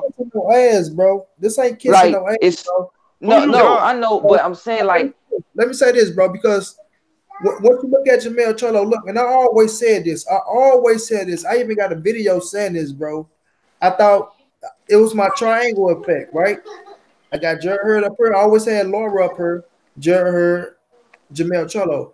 I always thought that Jermell Charlo. No, I'm not talking about y'all. Hold on. I always thought, I'm just saying this. I always thought Jermell Charlo had the best chance of beating Jared Hurd. I always said Jared Hurd had the best chance of beating Laura, and Laura had the best chance of beating Jermell Charlo. Because on the simple fact, I do think Charlo do got real raw power, that when you walking towards him like that, like Jared Hurd do, and they can go, they got the legs, because I do think Jermell has the legs because he's young with you, that he can stand there, and if he can take your shot, you're going to have a problem, Jared Hurd. But like my bro Ray just said, bro, Jermell Charlo has never felt pressure that Jared Hurd is going to put on him. Now, you can say you can't take this punch. You know what I'm saying? You can't take this punch. But if Jared Hurd can take that punch, and Jared Hurd do got some head movement when he want to do that thing. He do got some defense. Thank you. You don't have to fight Jermell Charlo the way they fought Laura and Trout and Tony Harrison. But sometimes Thank you. But I feel like in my boy Hurd head, that, and if you ask me, in my heart I still edge Jermell Charlo, but I feel like if Jared Hurd can take Jermell Charlo punch, bro, if he can take that punch, like Ray say, only thing Charlo been looking for is the knockouts. So if Charlo get out there and get over aggressive, look for them knockouts and start throwing Hurd, and Jared Hurd start hitting that motherfucking body like he do, and start knocking some of that power out his ass. Hey, Money, let me say this, Money. In boxing, we always. Let me say this: in boxing, we always have measuring sticks. Make fight for sure. I agree with your assessment, Charlo. Big facts. That's the so look. In boxing, we always have measuring sticks. We always have measuring sticks. Jared Hurd have fought Tony Harrison already. Now Jermell Charlo is from the face Tony Harrison on December 22nd. So we always ain't no pushover, bro. That's what I'm saying. So we all have measuring sticks. So it's the only thing we Tony Harrison and Black Horseman, like they can be brothers too. But go ahead, Ray. So this is what's good. Stop, boy. Stop. This is what's good about boxing, right here, fam. That you get the mind, the wonder. We got the wondering minds, and we think of 1 million and 1 billion different scenarios that could possibly play out in a fight, right? But like I say, measuring sticks. We seen Jared Hurd have problems with Tony Harrison in that fight. Hey, it don't matter if he had problems early. He finished the fight with a victory, but we did see him have problems in that fight. But we saw him also give problems to Tony Harrison and win that fight. Now we get to see what Jermell Charlo, how is he going to react to Tony Harrison, who is a slick boxer. Do you understand me? And understand this. And he's a slick boxer too, right? He's on the win streak, so the confidence is high. And I think he's younger than Austin Trout. He ain't got more wear and tear than Austin Trout. And like I said, in Charlo last fight, we got to be honest on her. That dude was 25% with his punches because he was trying to sit down on his punches and get the knockout. Let's be honest about that. Facts, man. And listen, and look, you're not going to be able to do an old crafty veteran like Tony Harrison, a guy who's hungry. Like a guy, did you hear him at that press conference, bro? Like for real, bro. Are you Black Horseman? What he say? Nah, when I said him and Tony Harrison like they could be brothers, he said Tony Harrison going to test Charlo. Then he said I'm wrong for that. He way more handsome than Tony Harrison. Say, but look though, like for real though, cuz Like, did you hear what Tony Harrison said at that press conference? I can't remember it verbatim, but he was like, "Man, I appreciate Charlo for giving me this fight." But what he Yeah, said, he Charlo said ain't. nobody can throw a monkey wrench in there, but he said this shows you the heart. It just shows you that he got heart. Yeah, Yeah, but say Tony Harrison ain't the guy to be played with, bro. And like I said, I don't know. I don't know. Hey, this could be all my boy. speculation. I don't know if Jermell Charlo don't got down there with Earl Spence, right? And he see Earl Spence getting all these knockouts, just doing it in beautiful fashion, bro. And he's trying to adapt that same formula, which could possibly be wrong. But like I say, it's a measuring stick. Tony Harrison fought Jerry Hurd already. We seen how that ended up. Now we get to see how Jermell Charlo look. Them big facts. Jay, what's your thoughts on Tony Harrison and Jermell Charlo? Yeah, I said it before, man. Like, this is not one of my favorite fights in the world, but like, I think I agree with what Ray said though. Tony Harrison ain't a motherfucker to be played with. I think Tony Harrison, I think that showed throughout his career, he one of those people that fight to the level of his opposition. Because if you watch him in the first 6 rounds of that Jared Hurd fight, I thought he was outboxing Jared Hurd beautifully. I thought he boxed down to really. I mean, the Willie Nelson loss. I mean, he just got caught, I guess. Willie Nelson at the end. Yeah, too confident to get the knockout. Right. Ishe Smith, I think, was a lower level competitor, but he fought down to Ishe Smith level. I think people read too much into a split decision win over Ishe Smith, but I think as the challenge gets greater for Tony Harrison, that's when Tony Harrison put on his game face. You would like to see him be more consistent with his craft. You know what I'm saying? Come in and treat every opponent the same. So I think he's gonna be ready for the Jermell Charlo fight. I mean, and I'll be honest with y'all, and y'all probably gonna be mad at me when I say this, but I'm not as big on Jermell Charlo as everybody else is, man. Like, I hear people say he could beat Jared Hurd. He number one at 154 pounds. Like, I just don't see. I'm not as. Hey, you know what, fam? You make a valid point, fam. And look, I'm a Texas guy. I'm riding with them guys. You know what I'm saying? I'm a Texas guy, but you make a valid point, fam. If we really think about it and look at Charlo opposition, fam, like he fought John Jackson. Then he fought Charles Hatley, bro. And he was losing that fight too, by the way. He was losing it. So look, then he fought Eric Lubin, who was green, bro. I ain't taking that was a great victory. That's what propelled him. But he was green still, bro. He was just a guy who thought he was ready for this moment and got the surprise of a lifetime. But and then he fought Austin Trout. And he didn't look good at all in that fight. I don't think he get the job done. He got the job done. But I didn't think he was good. Hey Jay, Well, the reason why I say he looked at like, yes, it wasn't his best performance against Austin Trout, but he still dropped Austin Trout, and Austin Trout was he was so crafty to where he knew how to survive. And that fight, Austin Trout looked like he wanted to survive. And when you got a veteran fight like Austin Trout that knows how to survive, he survived that fight. So, but money. But this was a big time moment, though. Let's be honest. It was a big time moment. I say this though, right? For us, yes, he didn't get the knockout. But when I look at the fight, just my thing, I still think he dominated the fight. That's just my opinion. No, he did. He did. No, he did. No, money. He did win the fight. But what I'm saying is, money, in boxing, bro. When you step up in level of competition, that just shows you, bro. That's why we got to give Jerry Hurd a lot of credit, bro, for getting him the fuck up out of there, bro. We got to give him credit, bro, because look, he get all the credit to me to get Austin Trout out of there. Say, bro, this is Austin Trout, bro. Who resume is better than Austin Trout's at 154? Here's Landy Lar. No question about it. Here's Landy Lar. Lara didn't fight Canelo. Well, he did fight Canelo. But let me see. Also, Trout had Canelo. Oh, well, you got to give it to Lara. But Trout fought Canelo first, didn't he? But Trout fought Canelo first. Yeah, but I'm just saying, all right, I did have Lara as the number one. 150 pounds. Monty, can I ask you something real quick? How many more topics after this one? I mean, if you gotta go, Golden Boy, you can. You know what I mean? You can go ride out if you want to, bro. Yeah, but I want to keep my word and finish through. You know. I mean, hey man, hey, when you gotta go, bro. We got a panel, baby. We got a panel. It's all good, bro. Listen, this real life, bro. If you having real life issues, bro, do what you gotta do, man. This shit is just a Man, show, if you bro. need to take 30 minutes, shit, we might still be here, fam. Yeah, Right. bro. Just, if you gotta dish out, it's all love, bro. This ain't no hard feelings around this way. Right. Yeah. You know how. Yeah.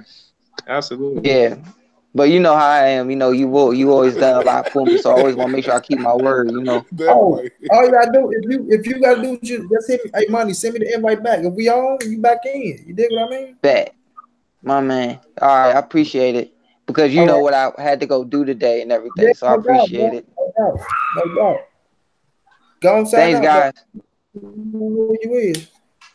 All right, Junior the Golden Boy on Instagram and Twitter as well. You know, you can find me, and I appreciate Mr. Mar, I appreciate Mr. J, and Mr. Howard TV. I appreciate y'all, Mr. Big Ray. All y'all always show me love and always help me become a better analysis on fights and everything. So I analyst on fights, and I really appreciate you guys, man. Always.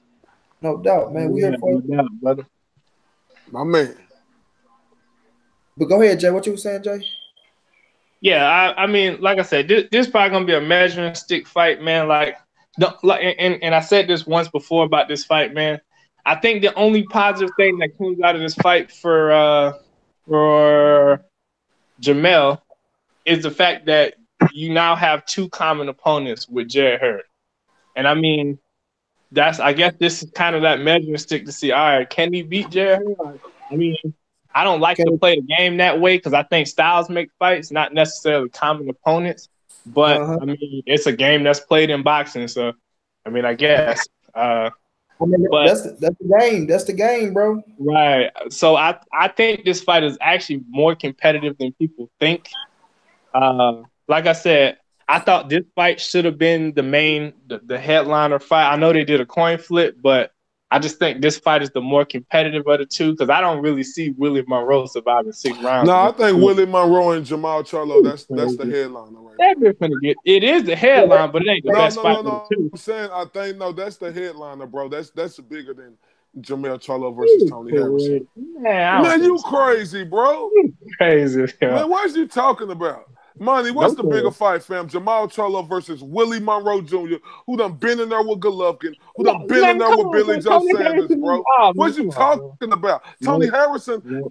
come on, man. Come on, fam. Mm-mm. Mm-mm. Come on, fam. That fight gonna be a 5-round slaughter, bro. He No, ain't getting through shit. bro, I mean, yeah, it may be a slaughter, bro, but Willie Monroe He ain't Jr. and saying, yeah, Jay, he ain't saying the outcome of the fight. He's saying like the bigger headline. And I kind of gotta agree. I think Willie Monroe and Jamal Charlo is kind of bigger. Like Money, even that's though clear cut. It's clear cut. yeah, yeah, like I because thought this you was do Talk That have Truth boxing. That's clear cut, fam. I'm gonna talk that truth. You yeah, know like but you know I'm a truth teller though, Jay. You know how I say truth. TRUF. Yeah, that way. and I mean when you look at it though, Jay, that coin tip. I mean even though they flipped the coin for it, the main event was always gonna be Jamal Charlo versus Willie Monroe. But Jamel Charlo versus It's the more competitive fight. yeah, it's the more might steal a show that night, no doubt about it. I mean, but you know, me thinking about the more competitive. Yeah, I know it is gonna be. Now, Jay, it is the more competitive, and you know, us as diehard boxing fans, we would want to see the more competitive fight that we think will be more competitive as the leadway fight. But if we're looking at the glamour of the fight, like the names and Jamal Charlo being on a bigger brick, I feel what you're saying. I feel what you're saying. And he the big brother, Jay. Just because you don't got that title, you know what I'm saying? He moved And up. This that is was second weight. another reason. That was another reason, bro. I felt like because like I get it, my man, the interim WBC, but I thought like the man with the world title, the WBC world title should be a lot. Because I think at some point, like, but I will say this. A lot of people say the Charlos don't like. Oh man, people don't know who the Charlos are, and they don't have star card. I think this card on the what is it, the 15th, the 22nd? What is it? 15th, right? 22nd. 22nd? Okay. you know, this card on the 22nd on Fox is really gonna show like the numbers and the viewers that's gonna put their eyes on this fight, and we're gonna really get an idea of what kind of stars the Charlos can be. I've said for months now that I think the Charlos are fighters who need promoters. I think that's just my personal opinion. I don't think they can necessarily self-promote themselves. I think they do need a big-time promoter, but I mean, if you disagree, you disagree. But like, that's just how I feel. But of the two brothers, you know, I think Jamal got more of the star quality to me, like to hit that superstar potential before Jamel. But back to the original subject, I do like the fight because it's competitive. I'm probably taking I'm gonna take Jamel by late stoppage. Maybe he Terrence Crawford him, catch him with an uppercut or a hook or something, and get him out of there. So probably round 11, round 12. It's gonna be a competitive fight, but Tony Harrison don't like them body shots. He don't like them damn body shots, and I think Jamel coming with a lot of those. So, but you gotta understand. So you gotta understand. Like I go back like this, fam. Like this is my thing right here. I'm sorry, money. Like I remember when Canelo had that fight against Floyd Mayweather, right? I ain't trying to compare no Tony Harrison to no Canelo or nothing, but I'm just saying the moments. That was a big moment for Canelo, right? That was his first big moment, like on the grand stage. No, you're right. You're absolutely right. So and he lost. So and just like Tony Harrison, that was his first big moment on the grand stage against a Jared Hurd to get that title, and he lost, bro. And when Canelo was finna fight Cotto, I remember I put out a video. I told Canelo, and this on my YouTube, All TBA Boxing Talk. I said, Canelo, this is a defining moment for you because you know when you fought Floyd Mayweather, you failed miserably on your first time on the big stage. And I told Canelo, if you is who you say you is, sir, you're gonna show up and show out. And this is just the case with Tony Harrison. This is a big moment for him. This is his second big moment, bro. And you got to understand, when you have a second time in life and anything you do, whether it's your career, whether it's all different type of circumstances, you're going to go harder than you ever went before. And I think this is a situation with Tony Harrison where this is a big moment for him. So let's not underestimate that. Yeah, and I think Tony Harrison in a better place in his life at this moment too. You know what I'm saying? Like I be seeing them working out with the kids at the gym. Like when you get somebody like this that like that accept their bumps and bruises, bro, and settle down and you know what I'm saying, hit that strap and like, you know what? I understand what this boxing game is now. That's a dangerous motherfucker, man. You know, like you see how he being respectful towards Charlo and shit. He ain't Charlo, none of that shit. It's like, you know what, I'm going this month, I'm gonna give it all I got in this gym. I'm going here. I ain't gonna let the pressure overwhelm me. I ain't gonna let the moment overwhelm me. I'm just gonna come in here, fight my fight. And whatever happens, you know what I'm saying? I feel like that's a dangerous person, man. But I feel like Charlo is on an all-time high, bro. And a lot of people might say it's a cliche or this, that, and the third, but man, that Earl Spence scoring ain't no joke, bro. Like that shit ain't no joke. That shit is for real, man. When you're not going at it with that dude, bro, and not just going at it with it, I'm talking about the energy and the vibe and the push and knowing that man is like. You heard Jamal Charlo, like when they say Spence is an all-time great, they ain't just saying that shit to be saying it, bro. Right. There ain't no grown man trying to ride no Earl Spence dick, bro. I'm being serious here, bro. There ain't no grown man trying to ride no Earl Spence dick just because they're in the gym sparring with him. That's just game, recognizing game and giving credit and respect where it's due, man. Damn that motherfucker, you know what I'm saying? Like man, Ray got stories, man. I'm just saying, this ain't just me saying that shit, bro. Nah, for real. Like, that shit make you that much more better, bro. Nah, for real. Man, Jamal, man, I'm gonna tell you, nigga, this is my story right here. Jamal Charlo wear a motherfucking thing on his Jamal Charlo wear a goddamn body protector when he spar Earl Spence, fam. For facts. All facts. For real, bro. But like we say though, man, Tony Harrison is one hell of a fighter. That's my guy, the D-Town, man. I've been riding with him for a while. In my heart, you know what I mean? I'm riding with him, bro. I can't just sit up here and lie. I'm riding with him, man. If he beat Jamil, I'll be fucking ecstatic for him, bro. Do I think he Right. gonna beat him? I don't think so. I I don't don't know if think this so. gonna hold up, bro. You know what I'm saying? Like we seen that motherfucker. You know what I'm saying? Let him down a couple times now, and once Jamel catch you on that thing, you it could be bye bye. But we gonna see what type of because this the horse you can't question is hard. He He's coming a with that. You know what I'm saying? conditioner. So you gonna see what it is in that ring, man. It's gonna be a hell of a fight. But Jared Hurd said he want him, and Jared Hurd got a fight coming up, so he gotta get paid this fight. We can't overlook nobody. But Jared Hurd say he will be at the Jamel Charlo fight, Yeah. wherever it's taking. I mean, in Brooklyn, we know where it's taking place. And in It's a Brooklyn, different game. he want them to call him into the ring. He want them to make the fight happen because he feel like he's going to stop Jamel Charlo. Them some powerful ass words. Woo! And That's my just guy. hope. I like to hear that. That's what I'm saying. That's my man. Yeah, I know. I'm riding with Team Hurd, nigga. Team Yeah. Sweat out here. On to the last topic, though, man. Y'all know what it is. You always got to say the best for last, even Who though that? before Mayweather has. And that's Hurd the True Spence taking on Mikey Garcia. You know what I'm saying? The talk's still being talked about, you know. And let's just talk about the chance that Mikey Garcia got. What chance did you give Mikey Garcia, Jay? You said Jay, right? Yeah, Jay. 70% chance. 70. This man gonna fuck around and go out here and stop Earl Spence. Man, I'm finna get off this live money because this nigga don't know what he's talking about for real. Nigga, you drunk. This nigga drunk. Nigga, that sound like Jay, cut the bullshit, bro. Nigga, don't come off like no hater, my nigga. Talking about he gonna stop Earl Spence. Nigga, what the fuck is you sipping on before you got on this goddamn live? All right, okay, so I give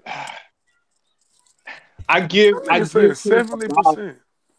I give him I would say 35, maybe 40. 40 tops, 35 is probably what I'm comfortable saying, for real.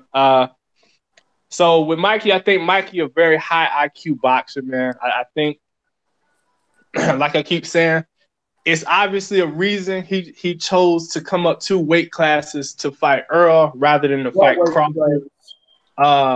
So I feel like he think he got a better shot there, but I think he gonna fuck around and be sadly he gonna come in for a rude awakening, February whenever that shit happen, because like I think I heard an interview with Mikey.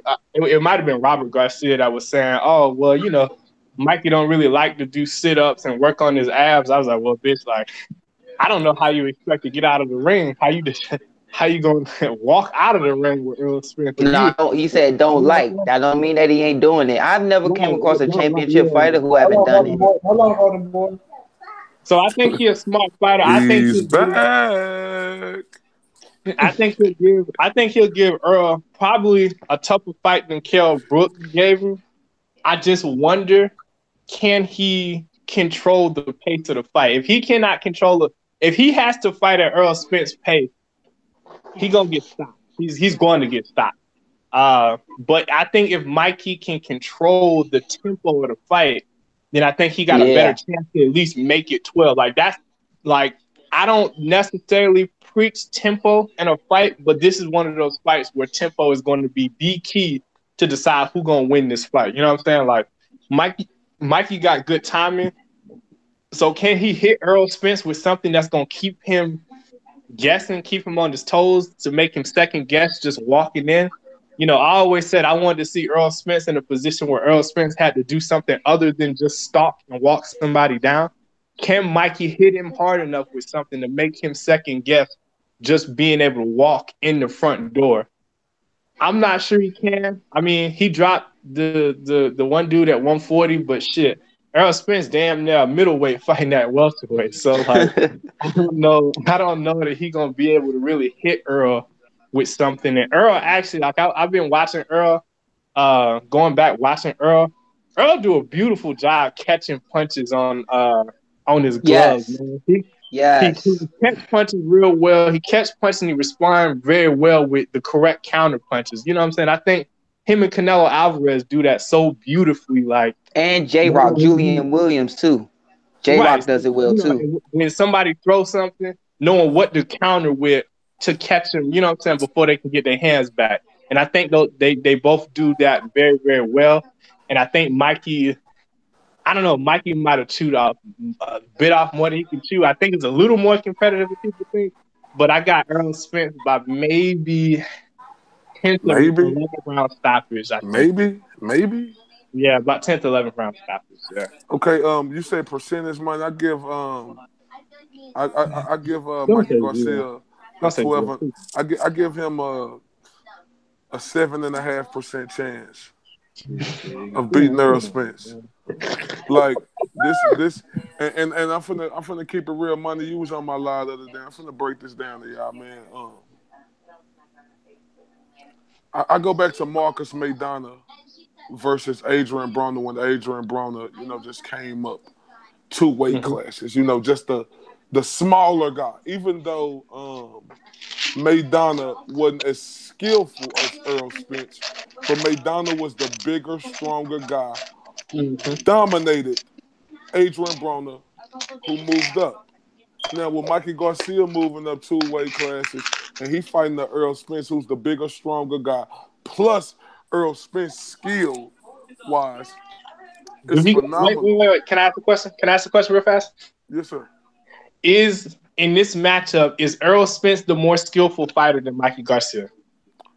Because what do y'all think? Similar. I would say so. Pretty similar. The reason why I would say so, and I'm not taking nothing away from. No.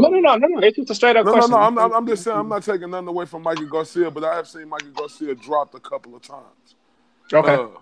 And I have yet to see Earl Spence get dropped. And I'm not saying Earl Spence can't get dropped. I just ain't seen it yet. And when we talking about boxing, and we talking about when you're showing skills and trying to be the best of the best, like Terrence Crawford, we ain't seen him get dropped. Is we saying Terrence Crawford can't get dropped? I ain't saying that, but I ain't seen him get dropped. You know what I'm saying? So that just make me, just give them boys they credit on that. But it's even, bro. Like when we talk about skill wise, I ain't talking about the fight because that'll be discrediting Mikey Garcia and who he is. Mikey Garcia is a bad motherfucker, man. I call him Mikey Pinocchio Garcia because I thought he was playing with us with this fight, but I see this fight actually finna come to fruition. But I just don't see it, man. You gotta understand, ain't nobody been wanting to fight Earl Spence, bro. Nobody. Earl Spence is a madman on the loose. Earl Spence is like a rock waller who done been not fed all weekend, and ready to kill a motherfucker. You gotta understand when Earl Spence, before he got the belt, he was talking about strap season, right? No, this statement season now, because the next big time fighter, which it looks like gonna be Mikey Garcia, he's gonna go in here and make a clear cut statement across the world to where it's gonna be like you're not gonna be able to deny that. Now, go ahead, Mr. J. No, you already went. Go ahead, Wait. I just wanted to ask one more quick question to Ray real fast. Okay. Go ahead. So if he go out here, let's say he go out here, I don't know, let's say 6-round domination and stop him. And I kind of want everybody to answer this. And he send that statement and just obliterate Mikey, right? Yeah. Do you think he enters that category where Triple G was when nobody wanted to fight Triple G at 160? Like, do you think Earl Spence enters that realm? I think Earl Spence already there. He's already in that category, I think he's already there. I don't think it'll make a big difference because Mikey Garcia is coming from 135. Now let me say this: Mikey Garcia coming from 135. He can't beat no Earl Spence. But if Mikey Garcia coming from 135 to 147 and fighting Carlos Ocampo, he'll beat the shit out of Carlos Ocampo because that's how skillful Mikey Garcia is. I mean, I could pick a couple of welterweights that Mikey Garcia. I was just measuring Earl last opponent. Yeah, but I'll say this, Mikey, man, to me it's still one jump up. I can't look at it as no 135 to 147. I gotta look at 140 to 147. The man won the title at 140. And so I'm still not what they do, money. Just because he went back down, don't mean he still didn't fight at 140. And then what he do? He relinquished that title at 140. But that's not my thing, though, right? My thing is he still became a 140-pound fighter. Yeah, facts. Period. But go ahead, go to Okay. I want to Mr. J. Basically, yeah, Mikey has to it has to be a jabbing contest. I mean, in the beginning, it has to be shoulder feints and a jab contest early if he's gonna have any shot at all. I mean, really, honestly. And it's the thing. I'll tell you this story. We're in the gym, and the Russell is me, Gary Russell, the Russell family, and the Fox brothers or whatever. Hold on real quick, We're all JL Golden Boy. Let me tell y'all something real quick about Gary Golden Russell. I'm boy, glad you said keep this. it on, Golden Let me boy, just say keep it this on. real quick, Money. I got to say, Money, I got to say this. Better be going dead. You Golden know boy, keep it Terrence on Earl, Crawford keep it nephew? on Earl I and can't hear two Mikey. people at once. Yeah, keep it on Earl and Mikey, bro, I know, because the but can I brothers please Yeah, say keep this down. no, one I thing about am. Gary I Russell? am. Go Let ahead, me Ray. just say this one thing about Gary Russell. Trevion Crawford, he said this on my live, so it ain't just nothing that ain't no news. He told me that Gary Russell Jr. snuck the shit out of Terrence Crawford when they was amateurs growing up. Yeah, Is What that happened? true? Is that true, JR? I don't know what you're talking No, no, about. no. Trevion Crawford, Terrence Crawford nephew told me that they don't like Gary. It's some beef there with the Russells and Crawfords. I ain't know this until about a couple of weeks ago. It's a They lot say of beef. they say Gary Russell Jr. They say he snuck Terrence Crawford in the amateurs growing up, bro. I mean, there's beef with Nuke. There's beef with with Crawford. Is beef with Adrian. It's a lot of beef with like. It's been times where things have happened between them and Headbangers. I've been in the middle and be like, yo, and because of it being me, things have died down. But anyways, basically, um, they was like, man, you should let your son. I was at 32 pounds before I went to 38 pounds. And Mr. J, they were like, and I'm using this as an example with Mikey and Earl. They were like, man, you should let your son go up to 41, and which is the next weight class in the amateurs. And my dad was like, no, I'm not doing that. He fine right here at 32 or 26. He fine right there because he can eat the way he want. He big. If I let him go to 41, he gotta eat to get to 41. The dudes he gonna be fighting gonna be losing to get to 41. And then they gonna be wearing the same size gloves. And my son got my son's sparring bigger guys, but he gotta take that shot. I'm not gonna do it. So you sometimes can look at it that way because it's just like when Joey Maxim fought Ray Robinson. Ray Robinson moved up from 47 to 60, then from 60 to 75. Back when there was no junior weights and all that stuff. And when he went there, um, he went on and fought Joey Maxim, was so out of gas and he was winning the fight, but he was just leaning on the weight bothered him and a whole lot of things. So that can happen with Mikey against Earl. That weight can really bother him when someone else is so much bigger and stronger taking up the ring. And also about the blocking the punches thing. What people don't understand is like, of course, when you got the gloves that you like, you see these days, it's not like in the 80s where you find the gloves and it's just in the dressing room. Back in the day, it was you pick the glove, but you Golden boy, we don't have time for all the way no, back. no, no, no, I'm not. Mikey Just and Earl, yeah, we get like no, it's on Earl. Like now you see a lot of the fighters, like for instance, Earl picks Everlast and he picks Power Lock. And when he had the Power Lock gloves, and you see how he pick and catches. And what you do is you walk around with those fight gloves on, and later on in camps you get closer to the fight date. And when you walk around with those gloves on, the reason why they pick, the first way they teach you pick is just don't chase the pick, just go here and pick it. Then when you start, you start getting to the pro, you start to see what you could use with the glove. You start picking the size and using the size and using the wrist angle and certain pattern. Reuse all of those things, and that is so palpable for this fight with Mikey and Earl because they're almost like mirror, almost like Benitez and Ray Leonard. It's like almost mirror images of picking and catching and working off the jab and C pattern, and that's going to be very telling for this fight. So what's your percentage you give Earl? I mean, what's your percentage you give Mikey in this fight, Golden Boy? 60-40, and that's being nice because he's still a really good skilled fighter and a good pro. He's still a good pro, very, very good pro. But with the size, I would be surprised if he gets stopped by the 8th round. And my take on it is I think I gotta look at it as 70-30, or you go 65-35. But Mikey Garcia, man, like I say, I'll be a lie if I say I wasn't a little nervous for Earl Spence going up against Mikey Garcia, because Mikey Garcia, man, like you can't underestimate that man. You can't underestimate Mike.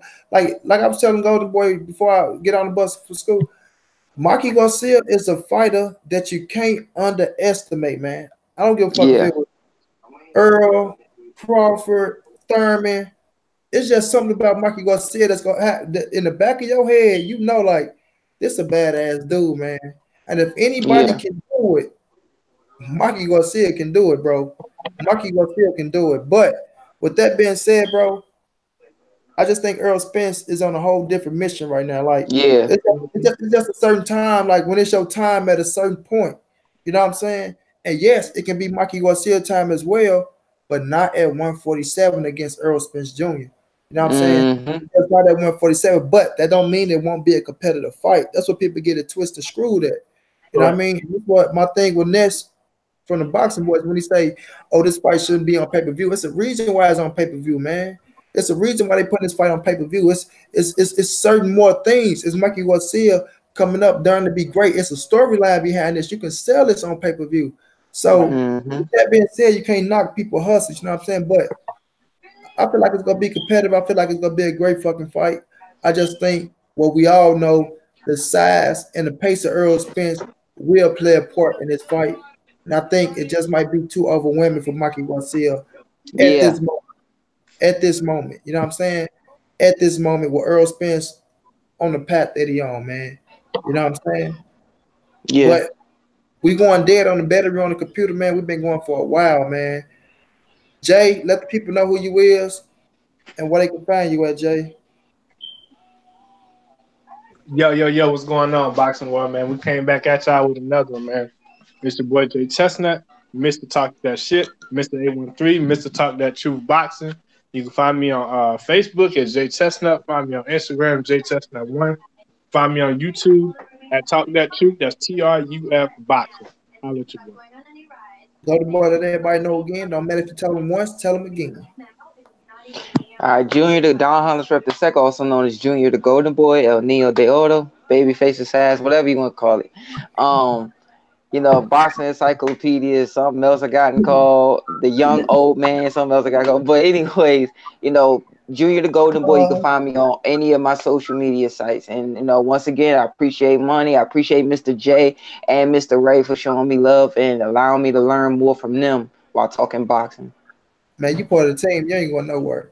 This your boy Monty. You know, this the NSBC movie. Y'all know to follow me right here on Monty Brown TV. Follow me on Instagram at Monty_the writer, on Facebook at Monty Brown. You know, this is what it is, man. Appreciate these boys for coming on. Everybody go vote. Oh shit, I ain't said nothing about voting today. I prayed everybody went out and voted today. Jay, you in the military, did you vote? Nope. Not yet. Oh my God. I didn't. Go to boy, tell me you voted. Yeah, I got the sticker on my hoodie right now if you want to see. Hey, I be at work, dog.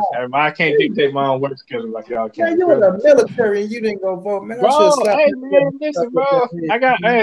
I got bigger responsibilities, man. Yeah, voting is one of the, you know, we got people that die for us to vote. Yeah, exactly. And, you know, a lot of that dictates who a lot of that dictates who puts you in jail, who makes the laws, and different things like that. Exactly. And who you educate your kids. My cripple ass in the wheelchair and go to jail. I don't want, you ain't got no excuse. And I went to school today. So I'm trying to hear I ain't trying to hear that, man. But yeah, once again, man, y'all follow me right here at Monty Brown TV. Instagram, Monty_the writer, Facebook, Monty Brown, man. I appreciate these brothers, very knowledgeable brothers. Everybody got their own walks of life in the past. We got real fighters. Jay a fighter, my brother Junior Golden Boy a fighter. Ray right now in the gym trying to learn what he can learn. Think he can learn it at 49, 50, 60, 70, 80, 90 years old. He'll get his ass knocked out as soon as he steps out. Nah, but it is what it is, man. I appreciate everybody for tuning in to us, man. Like I say, I'm gonna get back on it, man. College just been consuming a lot of time. Look at the computer about to go dead on me. But I will be coming with these fighters, man. I got a lot of fighters lined up. I know I always say that, man. I'm just trying to get the platform a little bit bigger. You dig what I mean? So everybody can enjoy it, man. But till then, this your boy Monty. This is the end of the moving. Everybody safe in these streets. Hit them thumbs up, subscribe to the channel. I'm out.